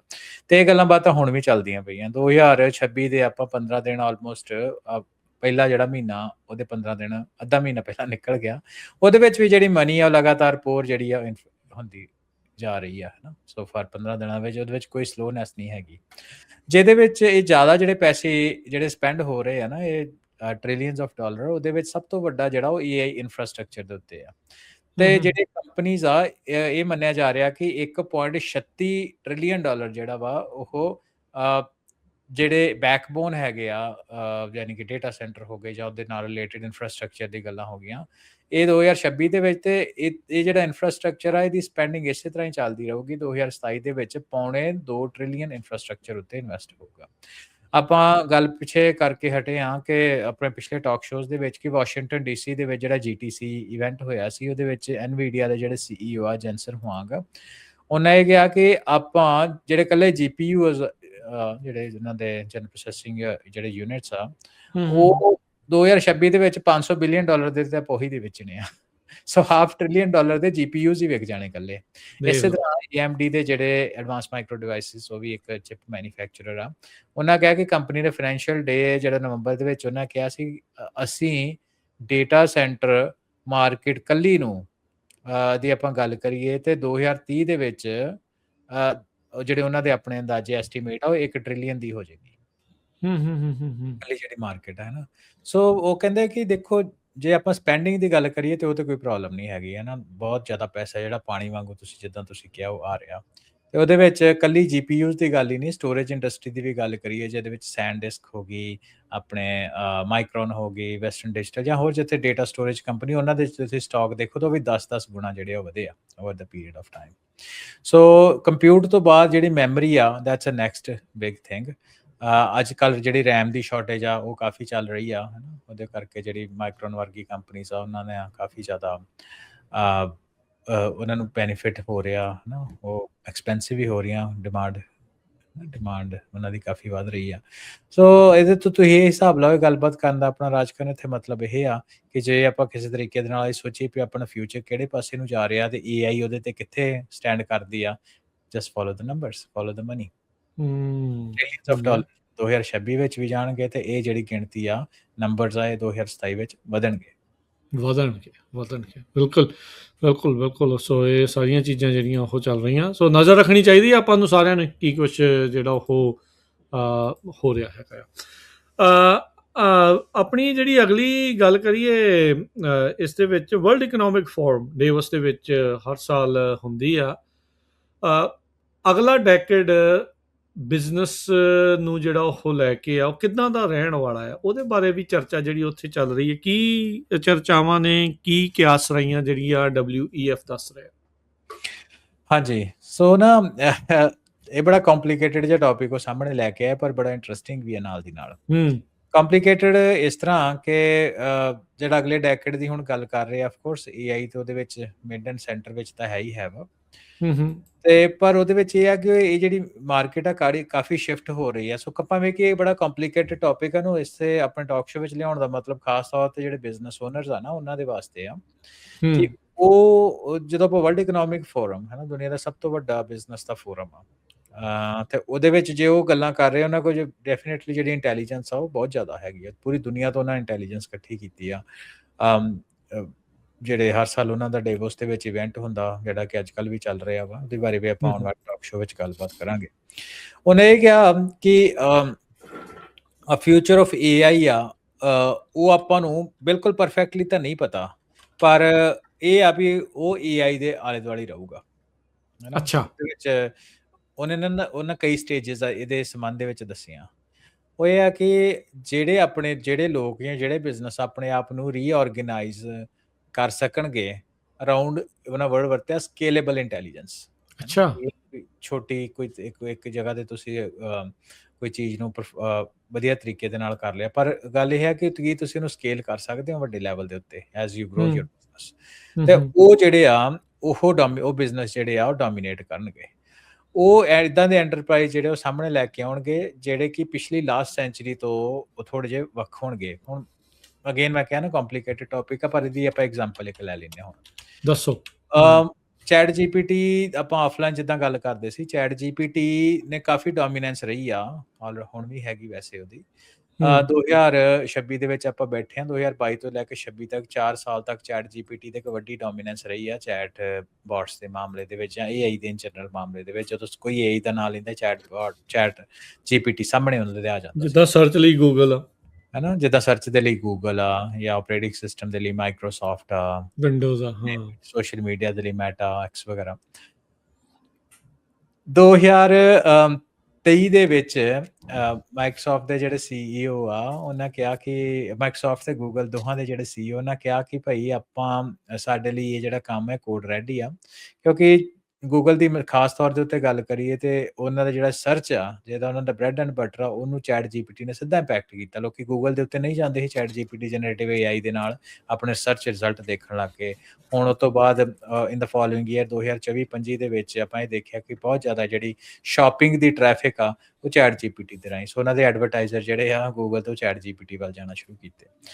ਤੇ ਉਹਨਾਂ ਕਿਹਾ ਭਾਈ ਸਾਡਾ ਕੋਡ ਰੈਡ ਆ, ਵੀ ਇਹ ਤੇ ਸਾਡੇ ਬਿਜ਼ਨਸ ਨੂੰ ਸਮਰੱਥਾ ਰੱਖਦੀ ਹੈ ਖਾਣ ਦੀ, ਜੇ ਅਸੀਂ ਇਹਦੇ ਵਿੱਚ ਚੇਂਜ ਨਾ ਲਿਆਂਦੇ, ਸਕਸੈਸਫੁਲ ਆਪਣੀ ਚੇਂਜ ਨਾਲ ਲੈਂਦੀ। ਉਹਨਾਂ ਇੱਕ ਜਿਹੜੀ ਡਿਵੀਜ਼ਨ ਆ ਉਹਨੂੰ ਪੂਰਾ ਲੇ ਆਫ ਕੀਤਾ, ਵੱਡੇ ਤੌਰ ਦੇ ਉੱਤੇ ਤਾਂ ਲੇ ਆਫ ਕੀਤੀਆਂ, ਸਟ੍ਰੀਮਲਾਈਨ ਕੀਤੀਆਂ ਆਪਣੀ ਬਿਜ਼ਨਸ ਪ੍ਰਾਇੋਰਟੀ ਤੇ AI ਦੇ ਉੱਤੇ ਲੈ ਕੇ ਆਏ।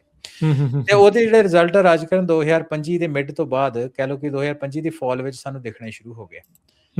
ਤੇ ਹੁਣ ਜਿਹੜਾ ਜਦੋਂ 2025 ਦੀ ਫਾਲ ਆਈ ਆ, ਤੇ ਜਿਹੜੇ ਜੈਮਿਨਾਈ ਦੇ ਰਿਜ਼ਲਟਸ ਆ, ਹੈ ਨਾ, ਕਾਫੀ ਕੁਝ ਜਿਹੜੇ ਇਨੀਸ਼ੀਅਲੀ ਚੀਜ਼ਾਂ ਲੈ ਕੇ ਆਂਦੀਆਂ, ਇਮੇਜਸ ਬਣਾਉਣੇ ਸ਼ੁਰੂ ਕੀਤੀਆਂ ਜੈਮਿਨਾਈ ਨੇ, ਤੇ ਉਹ ਕਾਫੀ ਉਹਨਾਂ ਦਾ ਹਾਸਾ ਮਖੌਲ ਬਣਿਆ ਵੀ ਕਿੱਦਾਂ ਦੀ ਇਮੇਜਸ ਉਹਨਾਂ ਲੈ ਕੇ ਆਂਦੀਆਂ ਸਾਹਮਣੇ, ਹੈ ਨਾ।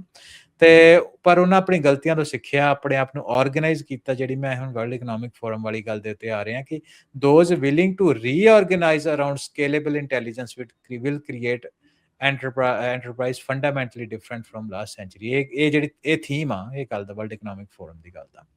ਸੋ ਉਹਨਾਂ ਨੇ ਫਿਰ ਉਹ ਜਦੋਂ 2025 ਦੀ ਫਾਲ ਵਿੱਚ ਉਹਨਾਂ ਆਪਣੇ ਆਪ ਨੂੰ ਜੈਮਿਨਾਈ ਨੇ ਪ੍ਰੂਵ ਕਰਨਾ ਸ਼ੁਰੂ ਕੀਤਾ, ਤੇ ਫਿਰ ਚੈਟ GPT ਵਾਲੇ ਜਿਹੜੇ ਓਪਨ AI ਕਹਿੰਦੇ, ਸੈਮ ਐਲਟਮੈਨ ਕਹਿੰਦੇ, ਉਹ ਭਾਈ ਸਾਡੇ ਲਈ ਹੁਣ ਕੋਡ ਰੈਡ ਆ। ਸੋ ਹੁਣ ਮੈਂ ਆਪਣੇ ਪਰਸਨਲ ਐਕਸਪੀਰੀਅੰਸ ਤੋਂ ਇਹ ਦੱਸਦਾ, ਵਾਈਲ ਚੈਟ GPT ਜਿਹੜੀ ਉਹਦੀ ਡੋਮੀਨੈਂਸ ਅੱਜ ਵੀ ਐਗਜ਼ਿਸਟ ਕਰਦੀ ਆ, ਪਰ ਜੈਮਿਨਾਈ ਜਿਹੜੀ ਆ ਉਹ ਐਟ ਪਾਰ ਆ।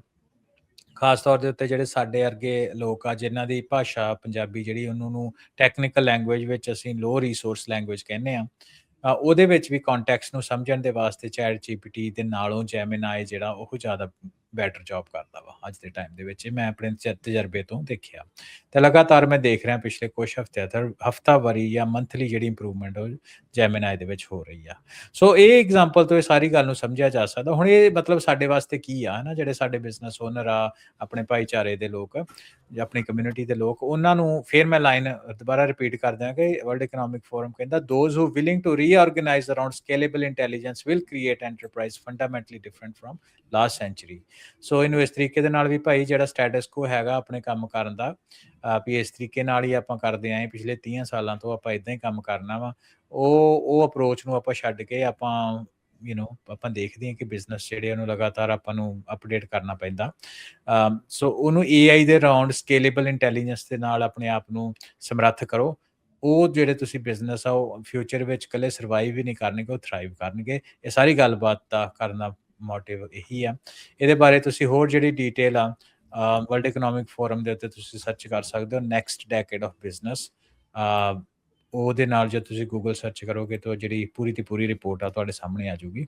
ਸੋ ਹੋਰ ਜਾਣਕਾਰੀ ਤੁਸੀਂ ਉਹਦੇ ਤੋਂ ਲੈ ਸਕਦੇ, ਪਰ ਮੈਨੂੰ ਇਹ ਵੀ ਆਪਣੀ ਗੱਲਬਾਤ ਆਪਾਂ ਖਾਸ ਤੌਰ ਦੇ ਉੱਤੇ ਆਪਣੇ ਭਾਈਚਾਰੇ ਦੇ ਬਿਜ਼ਨਸ ਓਨਰਸ ਦੇ ਵਾਸਤੇ ਜ਼ਰੂਰ ਲੈ ਕੇ ਆਈਏ ਜੀ। ਜੀ ਜੀ। ਅੱਛਾ ਹਰਵਿੰਦਰ, ਅੱਗੇ ਆਪਾਂ ਵਧਦੇ ਹਾਂ, ਸਮਾਂ ਵੀ ਆਪਣਾ ਪ੍ਰੋਗਰਾਮ ਦਾ ਸਮਾਪਤੀ ਵੱਲ ਨੂੰ ਲਗਾਤਾਰ ਜਿਹੜਾ ਉਹ ਵੱਧ ਰਿਹਾ।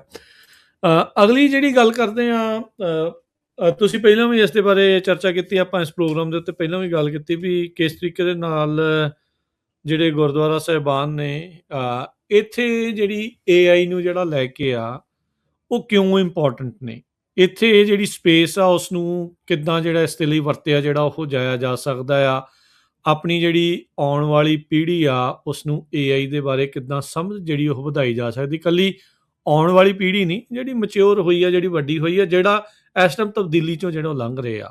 ਸੋ ਜਿਹੜਾ ਖਾਲਸਾ ਸਕੂਲ ਫਰੀਮੌਂਟ ਆ ਉਹਨਾਂ ਨੇ AI ਕੋਰਸਿਸ ਦੀ ਜਿਹੜੀ ਉੱਥੇ ਸ਼ੁਰੂਆਤ ਕੀਤੀ ਆ। ਸੋ ਇਸ ਪਹਿਲ ਕਦਮੀ ਦੇ ਬਾਰੇ ਥੋੜਾ ਦੱਸੋ। ਹਾਂਜੀ, ਤੁਸੀਂ ਜਿਹੜੀ ਪਹਿਲੀ ਗੱਲ ਕਹੀ ਕਿ ਗੁਰਦੁਆਰਾ ਸਾਹਿਬ ਕਿਉਂ ਜ਼ਰੂਰੀ ਆ, ਸੋ ਗੁਰਦੁਆਰਾ ਸਾਹਿਬ ਬਾਕੀ ਧਾਰਮਿਕ ਸਥਾਨਾਂ ਤੋਂ, ਬਾਕੀ ਧਰਮਾਂ ਦੇ ਧਾਰਮਿਕ ਸਥਾਨਾਂ ਨਾਲੋਂ ਬਹੁਤ ਡਿਫਰੈਂਟ ਗੁਰੂ ਸਾਹਿਬ ਨੇ ਕ੍ਰੀਏਟ ਕੀਤੇ ਆ। ਭਾਈ ਕਾਹਨ ਸਿੰਘ ਨਾਭਾ ਦੀ ਆਪਾਂ ਗੱਲ ਕਰੀਏ ਤੇ ਉਹਨਾਂ ਗੁਰਦੁਆਰਾ ਸਾਹਿਬ ਨੂੰ ਇੱਕ ਕੱਲਾ ਪੂਜਾ ਦਾ ਸਥਾਨ ਹੀ ਨਹੀਂ ਦੱਸਿਆ, ਉਹਨਾਂ ਨੇ ਹੋਰ ਵੀ ਚੀਜ਼ਾਂ ਉਹਦੇ ਵਿੱਚ ਦੱਸੀਆਂ, ਹੈ ਨਾ। ਜਿਹੜਾ ਕੋਈ ਮਾੜਾ ਬੰਦਾ ਉਹਦੇ ਲਈ ਸ਼ੈਲਟਰ ਪਲੇਸ ਹੋਵੇ, ਉੱਥੇ ਦਵਾਖਾਨਾ ਹੋਏ, ਤੇ ਉਹਦੇ 'ਚ ਇੱਕ ਗੱਲ ਉਹਨਾਂ ਕਹੀ ਆ, ਉਹ ਹੈਗਾ ਕਿ ਵਿੱਦਿਆ ਦਾ ਕੇਂਦਰ ਹੋਵੇ। ਸੋ ਜਿਹੜੇ ਵਿੱਦਿਆ ਦੇ ਕੇਂਦਰ ਵਾਲਾ ਕੰਮ ਹੈਗਾ ਉਹ ਇਹ ਆ ਵੀ ਜਿਹੜੇ ਆਪਣੇ ਗੁਰਦੁਆਰਾ ਸਾਹਿਬ ਆ, ਖਾਸ ਤੌਰ ਦੇ ਉੱਤੇ ਵੈਸਟ ਦੇ ਵਿੱਚ, ਪੰਜਾਬ ਤੋਂ ਬਾਹਰ, ਉਹਦੇ ਵਿੱਚ ਖਾਲਸਾ ਸਕੂਲ ਜਿਹੜੇ ਆ ਉਹ ਇੱਕ ਵੱਡਾ ਰੋਲ ਜਿਹੜਾ ਉਹ ਅਦਾ ਕਰਦੇ ਆ। ਦੇਖਦੇ ਆ ਕਿ ਸਾਨੂੰ ਧਰਮ ਦੀ ਤੇ ਪੰਜਾਬੀ ਦੀ, ਗੁਰਮੁਖੀ ਦੀ ਜਿਹੜੀ ਵਿੱਦਿਆ ਵਾ ਉਹ ਮਿਲਦੀ ਆ। ਤੇ ਪਰ ਉਹਦੇ ਨਾਲ ਨਾਲ UK ਵਿੱਚ ਕਾਫੀ ਸਕਸੈਸਫੁਲ ਐਕਸਪੈਰੀਮੈਂਟ ਰਹੇ ਆ ਪਿਛਲੇ ਕੁਝ ਸਮੇਂ ਦੇ ਵਿੱਚ, ਜਿਹਦੇ ਵਿੱਚ ਟ੍ਰੇਡ ਬੇਸਡ ਲੋਕਾਂ ਨੂੰ ਟ੍ਰੇਨਿੰਗ ਮਿਲਦੀ ਰਹੀ ਆ। ਉਹਦੇ ਤੋਂ ਟ੍ਰੇਡਮੈਨਸ ਜਿਹੜੇ ਹੈਗੇ ਆ ਉੱਥੋਂ ਆਪਣਾ ਜਿਹੜੇ ਆਪਣੇ ਟ੍ਰੇਡ ਦੇ ਜਿਹੜੇ ਗੋਰਾ ਉੱਥੋਂ ਸਿੱਖ ਕੇ ਬਾਹਰ ਸਕਸੈਸਫੁਲ ਹੁੰਦੇ ਆ, ਆਪਣੇ ਆਪ ਨੂੰ ਐਸਟੈਬਲਿਸ਼ ਕਰਦੇ ਆ। ਸੋ ਗੁਰਦੁਆਰਾ ਸਾਹਿਬ ਫਰੀਮੌਂਟ ਦੇ ਵਿੱਚ ਤਕਰੀਬਨ ਪਿਛਲੇ 3 ਸਾਲਾਂ ਦੀ 3 ਮਹੀਨਿਆਂ ਦੀ ਜਿਹੜੀ ਮਿਹਨਤ ਉਹ ਰੰਗ ਲਿਆਈ ਆ। ਇਸ ਵੀਕਐਂਡ ਦੇ ਉੱਤੇ ਫਾਈਨਲੀ ਇੱਥੇ AI ਸੈਂਟਰ ਜਿਹੜਾ ਉਹਦੀਆਂ ਕਲਾਸਿਸ ਜਿਹੜੀਆਂ ਸ਼ੁਰੂ ਹੋਈਆਂ। 13 ਸਾਲ ਤੋਂ ਉੱਪਰ ਦੇ ਜਿਹੜੇ ਬੱਚੇ ਆ ਉਹਨਾਂ ਨੇ ਜਿਹੜੀ ਉਹਨਾਂ ਦੀ ਜਿਹੜੀ ਐਜੂਕੇਸ਼ਨ ਆ, ਆਰਟੀਫਿਸ਼ੀਅਲ ਇੰਟੈਲੀਜੈਂਸ ਦੀ ਐਜੂਕੇਸ਼ਨ ਆ, ਉਹ ਸ਼ੁਰੂ ਕੀਤੀ ਗਈ ਆ।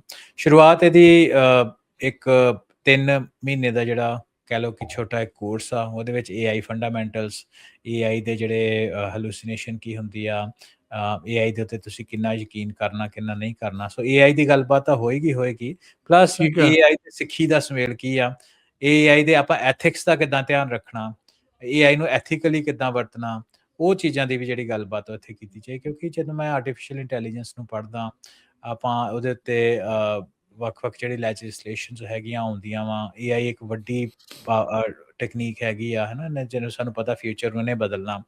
ਤੇ ਸਾਡਾ ਇਹ ਆਈਡੀਆ ਦੇ ਵਿੱਚ ਇਹ ਆ, ਜਿਹੜੇ ਆਪਣੇ ਪ੍ਰਬੰਧਕ ਆ ਸੱਜਣ, ਉਹਨਾਂ ਦਾ ਇਹ ਹੈ ਕਿ ਜਿਹੜੇ ਸਾਡੇ ਬੱਚੇ ਆ ਜਿਹੜੇ ਆਰਟੀਫਿਸ਼ੀਅਲ ਇੰਟੈਲੀਜੈਂਸ ਦੇ ਫੀਲਡ ਦੇ ਵਿੱਚ ਜਾਣ, ਉਹ ਜਿਹੜੀ ਆਪਣੀ ਵੈਲਿਊਜ਼ ਆ, ਸਿੱਖ ਵੈਲਿਊਜ਼ ਆ, ਜਿਹੜੀ ਸਰਬੱਤ ਦੇ ਭਲੇ ਵਾਲੀ ਆ, ਹੈ ਨਾ, ਉਹਨੂੰ ਲੈ ਕੇ ਸਾਹਮਣੇ ਆਉਣ, ਤਾਂ ਕਿ ਜੋ ਵੀ ਉਹ ਕ੍ਰੀਏਟ ਕਰਨ ਉਹ ਸਰਬੱਤ ਦੇ ਭਲੇ ਦੇ ਲਈ ਹੋਵੇ। ਤੇ ਉਸ ਚੀਜ਼ਾਂ ਨੂੰ ਜੇ ਉਸ ਇਨਫਰਾਸਟਰਕਚਰ ਦੇ ਵਿੱਚ ਹੋਣ ਤੇ ਉਸ ਚੀਜ਼ਾਂ ਨੂੰ ਜ਼ਰੂਰ ਰੋਕਣ ਜਿਹੜਾ ਦੁਨੀਆ ਦਾ ਵਿਨਾਸ਼ ਕਰ ਰਹੀਆਂ, ਜੋ ਦੁਨੀਆ ਦਾ ਨੁਕਸਾਨ ਕਰਨਗੀਆਂ। ਸੋ ਇਹੀ ਇਹਦਾ ਆਈਡੀਆ ਹੈਗਾ ਸਾਰਾ, ਕਿ ਜਿਹੜੀ ਐਜੂਕੇਸ਼ਨ, ਆਰਟੀਫਿਸ਼ੀਅਲ ਇੰਟੈਲੀਜੈਂਸ ਦੀ ਐਜੂਕੇਸ਼ਨ ਆਪਾਂ ਨੂੰ ਇੱਕ ਗੁਰਦੁਆਰੇ ਦੇ ਸੇਫ ਸਪੇਸ ਦੇ ਵਿੱਚ, ਆਪਣੀ ਭਾਸ਼ਾ ਦੇ ਵਿੱਚ, ਆਪਣੇ ਲੋਕਾਂ ਦੇ ਦੁਆਰਾ ਜਿਹੜੀ ਉਹ ਪ੍ਰੋਵਾਈਡ ਕੀਤੀ ਜਾਏ। ਸੋ ਜਿਹੜਾ ਸਟਾਫ ਆ ਉਹ ਕਾਫੀ ਵਧੀਆ ਟੀਮ ਆ। ਉਹਦੇ ਵਿੱਚ ਵੱਖ-ਵੱਖ ਕੰਪਨੀਆਂ ਦੇ ਉੱਤੇ ਜਿਹੜੇ ਲੋਕ AI ਦੇ ਫੀਲਡ ਦੇ ਵਿੱਚ ਕੰਮ ਕਰਦੇ ਆ ਉਹ ਇਕੱਠੇ ਹੋਏ ਆ। ਉਹਨਾਂ ਨੇ ਕਰਿਕੂਲਮ ਜਿਹੜਾ 12 ਹਫ਼ਤੇ ਦਾ ਤਿਆਰ ਕੀਤਾ, ਜਿਨ੍ਹਾਂ ਦੇ ਵਿੱਚ ਵੱਡੀਆਂ ਕੰਪਨੀਆਂ ਦੇ ਕਈ head of AI infrastructure manager ਆ, ਹੈ ਨਾ, ਵੱਡੇ ਨਾਂ ਹੈਗੇ ਆ, ਉਹ ਇਕੱਠੇ ਹੋ ਕੇ ਬੱਚਿਆਂ ਨੂੰ ਜਿਹੜੀ ਉਹ ਐਜੂਕੇਸ਼ਨ ਦੇਣਗੇ। ਤੇ ਇਹ ਜਿਹੜੀ ਗੱਲਬਾਤ, ਇਹ ਜਿਹੜੀ ਆ ਐਜੂਕੇਸ਼ਨ ਨਿਰੰਤਰ 3 ਮਹੀਨਿਆਂ ਦੇ ਵਾਸਤੇ 12 ਕੋਰਸਿਸ ਦੇ ਵਿੱਚ ਇਹਨੂੰ ਡਿਵਾਈਡ ਕੀਤੀ ਜਾਏਗੀ। ਸੋ ਪਹਿਲੀ ਜਿਹੜੀ ਹੈਗੀ ਆ ਉਹ ਸ਼ੁਰੂ ਹੋ ਚੁੱਕੀ ਹੈ, ਜਿਹੜੀ ਅਪ੍ਰੈਲ ਦੇ ਪਹਿਲੇ ਹਫਤੇ ਖਤਮ ਹੋਏਗੀ। ਇਹਦੇ ਵਿੱਚ ਪ੍ਰੋਜੈਕਟਸ, ਬੱਚੇ ਜਿਹੜੇ ਉਹਨੂੰ ਛੋਟੇ ਛੋਟੇ ਪ੍ਰੋਜੈਕਟਸ ਦਿੱਤੇ ਜਾਣਗੇ, ਤੇ ਉਹ ਪ੍ਰੋਜੈਕਟਸ ਦੀ ਜਿਹੜੀ ਡਿਲੀਵਰੀ ਆ, ਉਹ ਜੋ ਉਹਨਾਂ ਚੋਂ ਜਿੱਤਣਗੇ ਉਹਨਾਂ ਨੂੰ ਪ੍ਰਾਈਜ਼ਸ ਆਫ ਕੋਰਸ ਦਿੱਤੇ ਜਾਣਗੇ। ਟਾਈਪ ਆਫ ਲਰਨਿੰਗ ਆ ਉਹਦੇ ਵਿੱਚ। ਵਧੀਆ ਰਾਜ ਕਰਨ ਇੱਕ ਗੱਲ ਇਹ ਆ ਕਿ ਜਦੋਂ ਪਹਿਲੀ ਓਰੀਐਂਟੇਸ਼ਨ ਹੋਈ ਆ, ਉਹਦੇ ਵਿੱਚ ਥੋੜੀ ਬਹੁਤੀ ਆਰਟੀਫਿਸ਼ਲ ਇੰਟੈਲੀਜੈਂਸ ਦੀ ਗੱਲ ਹੋਈ ਆ, ਤੇ ਜਿਹੜੇ ਬੱਚਿਆਂ ਦੇ ਪੇਰੈਂਟਸ ਸੀ ਉਹ ਵੀ ਬਹੁਤ ਇੰਟਰਸਟਿਡ ਸੀ। ਉਹ ਕਹਿੰਦੇ ਕਿ ਜੇ ਤੁਸੀਂ ਕਹੋ, ਜੇ ਤੁਸੀਂ ਆਗਿਆ ਸਾਨੂੰ ਦਿਓ ਤੇ ਅਸੀਂ ਆਪ ਕਲਾਸ ਵਿੱਚ ਬਹਿ ਜਾਈਏ, ਕਿਉਂਕਿ ਸਾਡੇ ਲਈ ਵੀ AI ਦੀ ਐਜੂਕੇਸ਼ਨ ਜਿਹੜੀ ਹੈ ਬਹੁਤ ਜ਼ਰੂਰੀ ਹੈ। ਇੰਪੋਰਟੈਂਟ ਆ। ਸੋ ਇਹਦੇ ਵਿੱਚ ਇਹ ਬੜੀ ਇੰਟਰਸਟਿੰਗ ਇਹ ਜਿਹੜਾ ਤਾਲਮੇਲ ਆ, ਇਹ ਆਪਾਂ ਨੂੰ ਦੇਖਣ ਨੂੰ ਮਿਲਿਆ ਵੀ ਬੱਚਿਆਂ ਦੇ ਨਾਲ ਜਿਹੜੇ ਪੇਰੈਂਟਸ ਆ ਉਹ ਵੀ ਆਰਟੀਫਿਸ਼ਲ ਇੰਟੈਲੀਜੈਂਸ ਦੀ ਐਜੂਕੇਸ਼ਨ ਜਿਹੜੀ ਉਹ ਲੈ ਰਹੇ ਆ। ਸੋ ਪਹਿਲੀ ਕਲਾਸ ਕੱਲ ਐਤਵਾਰ 18 ਤਰੀਕ ਨੂੰ ਸ਼ੁਰੂ ਹੋਈ ਸੀ। ਸੋ ਬੇਸਿਕ ਸਮਝਾਏਗੇ ਕੀ ਗੱਲ ਬਾਤ ਹੋਈ ਫਿਰ AI ਦੇ ਬਾਰੇ? ਹਾਂਜੀ, ਸੋ ਉਹਦੇ ਜਿਹੜਾ ਕਰਿਕੂਲਮ ਹੈਗਾ ਰਾਜਕਰਨ ਕੋਰਸਿਸ ਦਾ, ਉਹ ਆਪਣੇ ਸਾਹਮਣੇ ਪਹਿਲੀ ਜਿਹੜਾ of course introduction to AI, artificial intelligence ਕੀ ਹੁੰਦੀ ਆ, ਉਹਦੀਆਂ ਟਰਮਸ ਵਿੱਚ ਕਿਹੜੀਆਂ ਹੁੰਦੀਆਂ, natural NLP, natural language processing ਕੀ ਹੁੰਦੀ ਆ, ਹਲੂਸੀਨੇਸ਼ਨ ਕੀ ਹੁੰਦੀ ਆ, ਮਸ਼ੀਨ ਲਰਨਿੰਗ ML ਕੀ ਹੁੰਦੀ ਆ, ਜਿਹੜੇ ਵੱਖ-ਵੱਖ LLM ਕੀ ਹੁੰਦੇ, ਲਾਰਜ ਲੈਂਗੁਏਜ ਮਾਡਲ ਕੀ ਹੁੰਦੇ ਆ, ਨਿਊਰਲ ਨੈਟਵਰਕ ਕੀ ਹੁੰਦੇ ਆ, ਬੇਸਿਕ ਟਰਮ ਜਿਹੜੀਆਂ ਉਹ ਤੋਂ ਸ਼ੁਰੂ ਹੋਈਆਂ। ਸੋ ਇਹ ਜਿਹੜਾ ਨਿਰੰਤਰ ਆ ਕੰਮ ਇਹ ਚੱਲਦਾ ਰਹੇਗਾ। ਕੀ ਇਦਾਂ ਦੀਆਂ ਥਾਵਾਂ ਦੇ ਉੱਤੇ, ਜਿਹੜੀ ਤੁਸੀਂ ਆਪਣੇ ਪ੍ਰੋਗਰਾਮ ਦੇ ਪਹਿਲਾਂ ਗੱਲ ਕੀਤੀ ਸੀ ਵੀ ਸਿੱਖਾਂ ਦਾ ਆਪਣਾ LLM ਹੋਵੇ, ਕੀ ਇੱਥੇ ਇਸ ਬੀਜ ਨੂੰ ਬੋਇਆ ਜਾ ਸਕਦਾ? ਆਈਡੀਆ ਤਾਂ ਰਾਜਕਰਨ ਇਹੀ ਆ ਕਿ ਇਕੱਲਾ ਆਪਣਾ ਹੀ LLM ਨਹੀਂ ਆ। ਜੇ ਤੁਸੀਂ ਉਹਦੇ ਆਈਡੀਆ, ਸਾਰੇ ਪ੍ਰੋਗਰਾਮ ਦੇ ਆਈਡੀਆ ਦੀ ਗੱਲ ਕਰੋ ਕਿ ਸਾਡਾ ਸਕੋਪ, ਮਿਸ਼ਨ, ਵਿਜ਼ਨ ਇਸ ਪ੍ਰੋਗਰਾਮ ਦੀ ਕੀ ਆ, ਤਾਂ ਉਹਦੇ ਵਿੱਚ ਇਹ ਆ ਵੀ ਆਪਣੀ ਲਾਈਫ ਦੇ ਵਿੱਚ ਤਾਂ ਬੱਚੇ ਆਰਟੀਫਿਸ਼ਲ ਇੰਟੈਲੀਜੈਂਸ ਦੀ ਜਾਣਕਾਰੀ ਲੈ ਕੇ ਸਕਸੈਸਫੁਲ ਹੋਣ ਹੀ ਹੋਣ, ਪਰ ਨਾਲ ਦੀ ਨਾਲ ਇੱਕ ਕੌਮ ਦਾ ਸਰਮਾਇਆ ਵੀ ਬਣ, ਵੀ ਉਹਦੇ ਕੋਲ ਇੰਨੀ ਨੌਲੇਜ ਹੋਏ, ਇੰਨੇ ਸਾਧਨ ਇਕੱਠੇ ਹੋਣ ਤਾਂ ਕਿ they can give back to our community, ਹੈ ਨਾ। ਸੋ ਉਹਦੇ ਵਿੱਚ ਇਹ ਹੈ ਕਿ ਕੁਛ ਇੰਟਰਸਟਿਡ ਬੱਚੇ ਹੋਣਗੇ, ਆਮ ਪ੍ਰੀਟੀ ਸ਼ੋਰ, ਜਿਨ੍ਹਾਂ ਦਾ ਇੰਟਰਸਟ ਜਿਹੜਾ ਖਾਸ ਤੌਰ ਦੇ ਉੱਤੇ ਉਹ ਆਪਣੇ ਫੀਲਡ ਦੇ ਵੱਲ ਹੋਊਗਾ, ਆਪਣੇ ਇਤਿਹਾਸ, ਸੱਭਿਆਚਾਰ, ਕਲਚਰ ਦੇ ਵੱਲ ਹੋਊਗਾ, ਤੇ ਕੁਛ ਇੱਦਾਂ ਦੇ ਇੰਸਟੀਚਿਊਟ ਜ਼ਰੂਰ ਸਿਰਜਣਗੇ, ਮੇਰੀ ਪੂਰੀ ਆਸ ਉਮੀਦ ਹੈ। ਤੇ ਇਸੇ ਆਸ ਉਮੀਦ ਦੇ ਨਾਲ ਇਹ ਪ੍ਰੋਗਰਾਮ ਵੀ ਸ਼ੁਰੂ ਕੀਤੇ ਆ ਕਿ ਉਹਦੇ ਚੋਂ they will give back to community, ਤੇ ਆਪਾਂ ਦੇ ਜਿਹੜੇ ਕਮਿਊਨਿਟੀ ਦੇ ਖਾਸ ਤੌਰ ਤੇ ਪ੍ਰੋਜੈਕਟਸ ਆ, ਉਹ AI ਦੀ ਅਸਿਸਟੈਂਸ ਦੇ ਨਾਲ ਉਹਨੂੰ ਅੱਗੇ ਲੈ ਕੇ, ਕਿਉਂਕਿ developing a new leadership, right. ਜੀ ਜੀ। ਕਾਲਜ ਐਡਮਿਸ਼ਨਸ ਨੂੰ ਲੈ ਕੇ ਜਾਂਦੇ ਜਾਂਦੇ ਜਿਹੜੀ ਉਹ ਗੱਲਬਾਤ ਥੋੜੀ ਜਿਹੀ ਕਰ ਦਿਓ, ਅਨਾਉਂਸਮੈਂਟ ਜਿਹੜੀ ਕਾਲਜ ਐਡਮਿਸ਼ਨਸ ਨੂੰ ਲੈ ਕੇ ਆ, ਕਿਵੇਂ ਚੱਲ ਰਿਹਾ, ਕੀ ਆ, ਕੀ ਦੱਸਣਾ ਚਾਹੁੰਦੇ ਹੋ? ਹਾਂਜੀ, ਸੋ ਆਰਟੀਫਿਸ਼ਲ ਇੰਟੈਲੀਜੈਂਸ ਦੇ ਨਾਲ ਰਾਜਕਰਨ ਜਿਹੜਾ ਅਗਲਾ ਕਨਸੈਪਟ ਇਹ ਆ ਕਿ ਦੇਖੋ, ਆਪਣੇ ਬੱਚਿਆਂ ਦੇ ਲਈ ਨਾ ਖਾਸ ਤੌਰ ਦੇ ਉੱਤੇ ਬੜੀ ਵੱਡੀ ਇੱਕ ਸਮੱਸਿਆ ਕਹਿ ਲਓ ਕਿ ਐਜੂਕੇਸ਼ਨ ਦੇ ਪਰਸਪੈਕਟਿਵ ਤੋਂ ਜਦੋਂ ਬੱਚੇ ਹਾਈ ਸਕੂਲ ਦੇ ਵਿੱਚ ਹੁੰਦੇ ਆ ਤਾਂ ਉਸ ਤੋਂ ਬਾਅਦ ਉਹਨਾਂ ਨੂੰ ਪਤਾ ਨਹੀਂ ਲੱਗਦਾ, ਜਾਂ ਉਸ ਦੇ ਤਰੀਕੇ ਨਾਲ ਗਾਈਡੈਂਸ ਨਹੀਂ ਹੁੰਦੀ, ਕਿਹੜੀ ਯੂਨੀਵਰਸਿਟੀ ਜਾਈਏ, ਕਿਹੜੀ ਯੂਨੀਵਰਸਿਟੀ ਨਾ ਜਾਈਏ, ਕਿਹੜੀ ਯੂਨੀਵਰਸਿਟੀ ਚੰਗੀ ਆ, ਕਿਹੜੀ ਨਹੀਂ ਚੰਗੀ, ਜਦੋਂ ਯੂਨੀਵਰਸਿਟੀ ਵਿੱਚ ਅਪਲਾਈ ਕਰਨਾ, ਕਿਹੜੀ 'ਚ ਅਪਲਾਈ ਕਰੀਏ, ਉਹਦੀ ਪ੍ਰੋਸੈਸ ਕੀ ਆ, ਸਕਾਲਰਸ਼ਿਪ ਆਪਾਂ ਨੂੰ ਮਿਲ ਸਕਦੀ ਜਾਂ ਨਹੀਂ ਮਿਲ ਸਕਦੀ, ਕਾਲਜ ਐਡਮਿਸ਼ਨ ਦੀ ਡੈਡਲਾਈਨ ਕੀ ਆ, ਕਿਹੜਾ ਫੀਲਡ ਹੋਵੇ, ਇਹ ਸਾਰੀਆਂ ਗੱਲਾਂ ਬਾਤਾਂ ਦੇ ਲਈ ਨਾ ਅਨਫੋਰਚੂਨੇਟਲੀ ਕਹਿ ਲਓ ਕਿ ਅਸੀਂ ਕਮਿਊਨਿਟੀ ਦੇ ਵਿੱਚ ਇੰਨੇ ਜ਼ਿਆਦਾ ਸਾਧਨ ਨਹੀਂ ਕ੍ਰੀਏਟ ਕਰ ਸਕੇ, ਹੈ ਨਾ। ਤੇ ਉਸ ਹਿਸਾਬ ਦੇ ਨਾਲ ਆਪਣੀ ਜਿਹੜੀ ਪਹੁੰਚ ਆ, ਵਿੱਤ ਆ, ਉਹ ਉਸ ਤਰ੍ਹਾਂ ਦੀ ਹੈ ਵੀ ਨਹੀਂ ਆ। ਸੋ ਇਹਦੇ ਲਈ ਵੀ ਆਪਾਂ ਚਾਹੁੰਦੇ ਕਿ ਵੇਖੋ, ਇੱਕ ਬੱਚੇ ਜਦੋਂ ਆਪਣਾ ਕੋਈ ਕਾਲਜ, ਸਕਸੈਸਫੁਲ ਕਾਲਜ ਦੇ ਵਿੱਚ ਚਲਾ ਜਾਂਦਾ ਵਾ, ਤੇ ਉਹ ਜਿਹੜੀ ਫੈਮਿਲੀ ਦੇ ਵਿੱਚ ਉਹ ਬੱਚਾ ਹੈਗਾ, ਉਹਦਾ ਤੇ ਉਹਨੇ ਭਲਾ ਕਰਨਾ ਹੀ ਕਰਨਾ, ਹੋਣਾ ਹੀ ਹੋਣਾ ਉਹਦਾ ਭਲਾ। ਜਿਹੜੀ ਫੈਮਿਲੀ ਦੇ ਵਿੱਚ ਉਹਦਾ ਮੰਨ ਲਓ ਵੀ ਸਾਂਝ ਹੋਣੀ ਆ, ਵਿਆਹ ਹੋਣਾ ਵਾ, ਉਹ ਫੈਮਿਲੀ ਦਾ ਵੀ ਭਲਾ ਹੋ ਗਿਆ, ਕਿਉਂਕਿ ਉਹਦੇ ਕੋਲ ਐਜੂਕੇਸ਼ਨ ਹੈਗੀ, ਐਜੂਕੇਸ਼ਨ ਦੇ ਨਾਲ ਉਹ ਇਕੁਇਪ ਹੋ ਗਿਆ, ਤੇ ਉਹਦਾ ਐਕਸਪੋਜਰ ਵੱਧਦਾ, ਉਹਦੇ ਪੈਸੇ ਕਮਾਉਣ ਦੀ ਜਿਹੜੀ ਸਮਰੱਥਾ ਵਾ ਉਹ ਵੱਧਦੀ ਆ, ਤੇ ਨਾਲ ਦੀ ਨਾਲ ਕਮਿਊਨਿਟੀ ਦਾ ਰਿਸੋਰਸ ਵੀ ਬਣਦਾ, they can give back to community one way or other, ਭਾਵੇਂ ਇਹਨੂੰ ਦਸਵੰਧ ਦੇ ਫਾਰਮੈਟ ਦੇ ਵਿੱਚ ਕਹਿ ਲਓ, ਜਾਂ education giving back to community, ਜਾਂ ਕਿਸੇ ਵੀ ਤਰੀਕੇ ਦੇ ਨਾਲ ਕਹਿ ਲਓ, ਜਾਂ ਹੋਰ ਗਾਈਡੈਂਸ, ਮੈਂਟਰਸ਼ਿਪ, 100 ਰਾਹ ਰਸਤੇ ਆ ਜੇ, ਹੈ ਨਾ। ਜਦੋਂ ਤੁਸੀਂ ਕਿਸੇ ਦੀ ਹੈਲਪ ਕਰਦੇ ਹੋ ਤੇ ਲੋਕੀ ਕਰਦੇ ਆ। ਸੋ ਉਸ ਤਰੀਕੇ ਨੂੰ ਲੈ ਕੇ, ਉਸ ਸਾਧਨ ਨੂੰ ਲੈ ਕੇ ਜਿਹੜਾ ਪੈਰਲਲ ਐਫਰਟ ਆਪਣੀ ਆਰਟੀਫਿਸ਼ਲ ਇੰਟੈਲੀਜੈਂਸ ਦੀ ਕਲਾਸਿਸ ਦਾ ਚੱਲ ਰਿਹਾ, ਉਹਦੇ ਨਾਲ ਨਿਸ਼ਾਨ ਕਾਲਜ ਗਾਈਡੈਂਸ, ਐਡਮਿਸ਼ਨ ਕਾਉਂਸਲਿੰਗ ਦਾ ਜਿਹੜਾ ਕਨਸੈਪਟ ਆ, ਜਿਹੜੀ ਕਲਾਸਿਸ ਆ ਉਹ ਵੀ ਸ਼ੁਰੂ ਹੋ ਰਹੀਆਂ। It's gonna be a year around project, ਪੂਰਾ ਸਾਲ ਇਹ ਪ੍ਰੋਜੈਕਟ ਚੱਲਦਾ ਰਹੂਗਾ, ਜਿਹਦੇ ਵਿੱਚ ਪੇਡ ਜਿਹੜੇ ਆਪਣੇ ਕਾਉਂਸਲਰ ਆ ਕਾਲਜ ਕੰਸਲਟਿੰਗ ਦੇ, ਉਹ ਆਪਣੇ ਕੁਝ ਵਲੰਟੀਅਰਸ ਹੈਗੇ ਆ, ਉਹ ਪੇ ਕਰਕੇ ਉਹਨਾਂ ਨੂੰ ਪੇਡ ਜਿਹੜੇ ਵਲੰਟੀਅਰ ਆ ਉਹ ਲੈ ਕੇ ਜਿਹੜੇ ਵਲੰਟੀਅਰ ਆ ਉਹਨਾਂ ਵੱਲੋਂ ਪੇਡ ਟੀਚਰ ਆ ਜਿਹੜੇ ਸਟੂਡੈਂਟਸ ਦੀ ਹੈਲਪ ਕਰਨਗੇ ਉਹਨਾਂ ਦੀ ਕਾਲਜ ਐਡਮਿਸ਼ਨ ਦੀ ਕਾਉਂਸਲਿੰਗ ਦੇ ਵਾਸਤੇ। ਸੋ ਇਹ ਗੁਰਦੁਆਰਾ ਸਾਹਿਬ ਮਿਲਪੀਟਸ ਦੇ ਵਿੱਚ 362 ਸਾਊਥ ਮਿਲਪੀਟਸ ਬੁਲੇਵਾਰਡ ਦੇ ਵਿੱਚ ਇਹ ਜਿਹੜੀ ਕੈਰੀਅਰ ਕਾਉਂਸਲਿੰਗ ਆ ਇਹ ਸ਼ੁਰੂ ਹੋ ਰਹੀ ਆ। ਤੇ ਜੇ ਆਪਣੇ ਵਿਊਅਰਸ ਤੇ ਸਰੋਤੇ ਜੇ ਉਹਨਾਂ ਨੂੰ ਕੋਈ ਵੀ ਜਾਣਕਾਰੀ ਚਾਹੀਦੀ ਆ, ਸੋ ਇਹਦਾ ਆਈਡੀਆ ਹੈਗਾ ਇਹਨੂੰ ਡਾਇਨਾਮਿਕ ਥੋੜਾ ਰੱਖਣ ਦਾ, ਵੀ ਕੁਛ ਜਿਹੜੀਆਂ ਇਹਨਾਂ ਦੀ ਕਲਾਸਿਸ ਆ ਔਨ ਸਾਈਟ ਹੋਣਗੀਆਂ, ਫਿਰ ਇਹ ਰਿਮੋਟ ਵਰਚੁਅਲ ਹੋ ਜਾਊਗਾ। ਸੋ ਉਹ ਵੀ ਇੱਕ ਵੱਡਾ ਫਾਇਦਾ ਹੋਊਗਾ, ਅਨਲਾਈਕ ਜਿਹੜੀ ਆਪਣੀ ਆਰਟੀਫੀਸ਼ੀਅਲ ਇੰਟੈਲੀਜੈਂਸ ਇਨ ਪਰਸਨ ਆ, ਇਹ ਵਰਚੁਅਲ ਆ। ਇਹਦੇ ਵਿੱਚ ਜਿਹੜੇ ਤੁਹਾਡੇ ਇੰਡਸਟਰੀ ਪ੍ਰੋਫੈਸ਼ਨਲਸ ਆ ਉਹ ਸ਼ੇਅਰ ਕਰਨਗੇ ਵੀ ਉਹਨਾਂ ਦੀ ਕਾਲਜ ਜਰਨੀ ਕਿੱਦਾਂ ਰਹੀ, ਟੌਪ ਕਾਲਜ ਕਿਹੜੇ ਆ ਜਿਹੜੇ ਸਟੂਡੈਂਟਸ ਜਾਣਾ ਚਾਹੀਦਾ। ਇਹ ਤੋਂ ਬਾਅਦ ਟਾਰਗੇਟਡ ਪਲਾਨ ਹੈਗਾ ਕਿ ਬੱਚੇ ਜਿਹੜੇ ਸਟੂਡੈਂਟ ਆ ਉਹਨਾਂ ਨੂੰ ਉਸ ਹਿਸਾਬ ਨਾਲ ਡਿਵੈਲਪ ਕੀਤਾ ਜਾਏ ਤਾਂ ਕਿ ਉਹ ਉਹਨੂੰ ਚੰਗੀ ਤਰੀਕੇ ਨਾਲ ਫੋਲੋ ਕਰ ਸਕਣ, ਹੈ ਨਾ। ਸੋ ਜਿਹੜੀ ਤੁਸੀਂ ਦੇਖ ਰਹੇ ਹੋ ਕਿ ਮੋਨੀ ਸਲਾਟਰ ਜਿਹੜੀ ਹੈਗੀ ਆ ਉਹ ਆਪਣੀ ਸਪੈਸ਼ਲ ਗੈਸਟ ਹੋਏਗੀ ਇਸ ਬੱਚਿਆਂ ਨੂੰ ਗਾਈਡ ਕਰਨ ਦੇ ਵਾਸਤੇ। ਸੋ ਜੇ ਕਿਸੇ ਨੂੰ ਇਹਦੇ ਵਿੱਚ ਗਾਈਡੈਂਸ ਜਾਂ ਹੈਲਪ ਚਾਹੀਦੀ ਆ, ਸੋ ਜ਼ਰੂਰ ਜਿਹੜਾ ਉੱਪਰ ਨੰਬਰ ਦਿੱਤਾ 408 431 9673 ਦੇ ਉੱਤੇ ਤੁਸੀਂ ਕਾਲ ਕਰ ਸਕਦੇ ਹੋ। QR ਕੋਡ ਵੀ ਇੱਥੇ ਹੈਗਾ ਤੇ ਆਪਣੀ ਜਿਹੜੀ ਗੱਲਬਾਤ ਆ ਉਹਦੇ ਵਿੱਚ ਆਪਾਂ ਇਹਦਾ ਰਜਿਸਟ੍ਰੇਸ਼ਨ ਲਿੰਕ ਵੀ ਪਾ ਦਾਂਗੇ, ਉਹ ਵੀ ਪਾ ਦਾਂਗੇ। ਸੋ ਇੱਕ ਵਧੀਆ ਗੋਲਡਨ ਓਪਰਚੁਨਿਟੀ ਹੈਗੀ ਆ, ਖਾਸ ਤੌਰ ਤੇ ਹਾਈ ਸਕੂਲਰਸ ਜਿਹੜੇ ਬੱਚੇ ਆ 2nd 3rd ਈਅਰ ਦੇ ਵਿੱਚ। I think 2nd 3rd year is a good time to start prepping for college. 4th year ਵੀ ਠੀਕ ਆ ਪਰ ਉਹ ਥੋੜਾ ਜਿਹਾ ਲੇਟ ਹੋ ਜਾਂਦਾ। 2nd 3rd ਈਅਰ ਜਿਹੜੇ ਤੁਹਾਡੇ ਹਾਈ ਸਕੂਲ ਆ, ਇਟਸ ਅ ਗ੍ਰੇਟ ਟਾਈਮ। ਤੁਸੀਂ ਇਹਨਾਂ ਨਾਲ ਰੀਚ ਆਊਟ ਕਰੋ ਤੇ ਆਪਣਾ ਕਿਹੜਾ ਫਿਊਚਰ ਆ, ਜਿੰਨਾ ਤੁਹਾਡਾ ਵਧੀਆ ਫਿਊਚਰ ਹੋਊਗਾ, ਜਿੰਨੀ ਵਧੀਆ ਯੂਨੀਵਰਸਿਟੀ ਵਿੱਚ ਤੁਸੀਂ ਜਾਓਗੇ, ਚਾਂਸਸ ਆ ਬਹੁਤ ਜ਼ਿਆਦਾ ਚਾਂਸਸ ਆ ਹੈ ਕਿ ਤੁਸੀਂ ਲਾਈਫ ਵਿੱਚ ਕੈਰੀਅਰ ਦੇ ਪਰਸਪੈਕਟਿਵ ਨਾਲ ਜ਼ਿਆਦਾ ਸਕਸੈਸਫੁਲ ਹੋਵੋਗੇ। ਜੀ ਬਿਲਕੁਲ। ਸੋ ਹਰਵਿੰਦਰ, ਅੱਜ ਦੇ ਪ੍ਰੋਗਰਾਮ ਨੂੰ ਹੁਣ ਆਪਾਂ ਇੱਥੇ ਹੀ ਸਮਾਪਤ ਕਰਦੇ ਹਾਂ। ਬਹੁਤ ਬਹੁਤ ਧੰਨਵਾਦ ਇਹ ਸਾਰੀ ਜਿਹੜੀ ਗੱਲਬਾਤ ਦੇ ਲਈ। ਮਿਲਦੇ ਹਾਂ ਫਿਰ ਅਗਲੀ ਵਾਰ। ਮਿਹਰਬਾਨੀ। ਸਤਿ ਸ਼੍ਰੀ ਅਕਾਲ।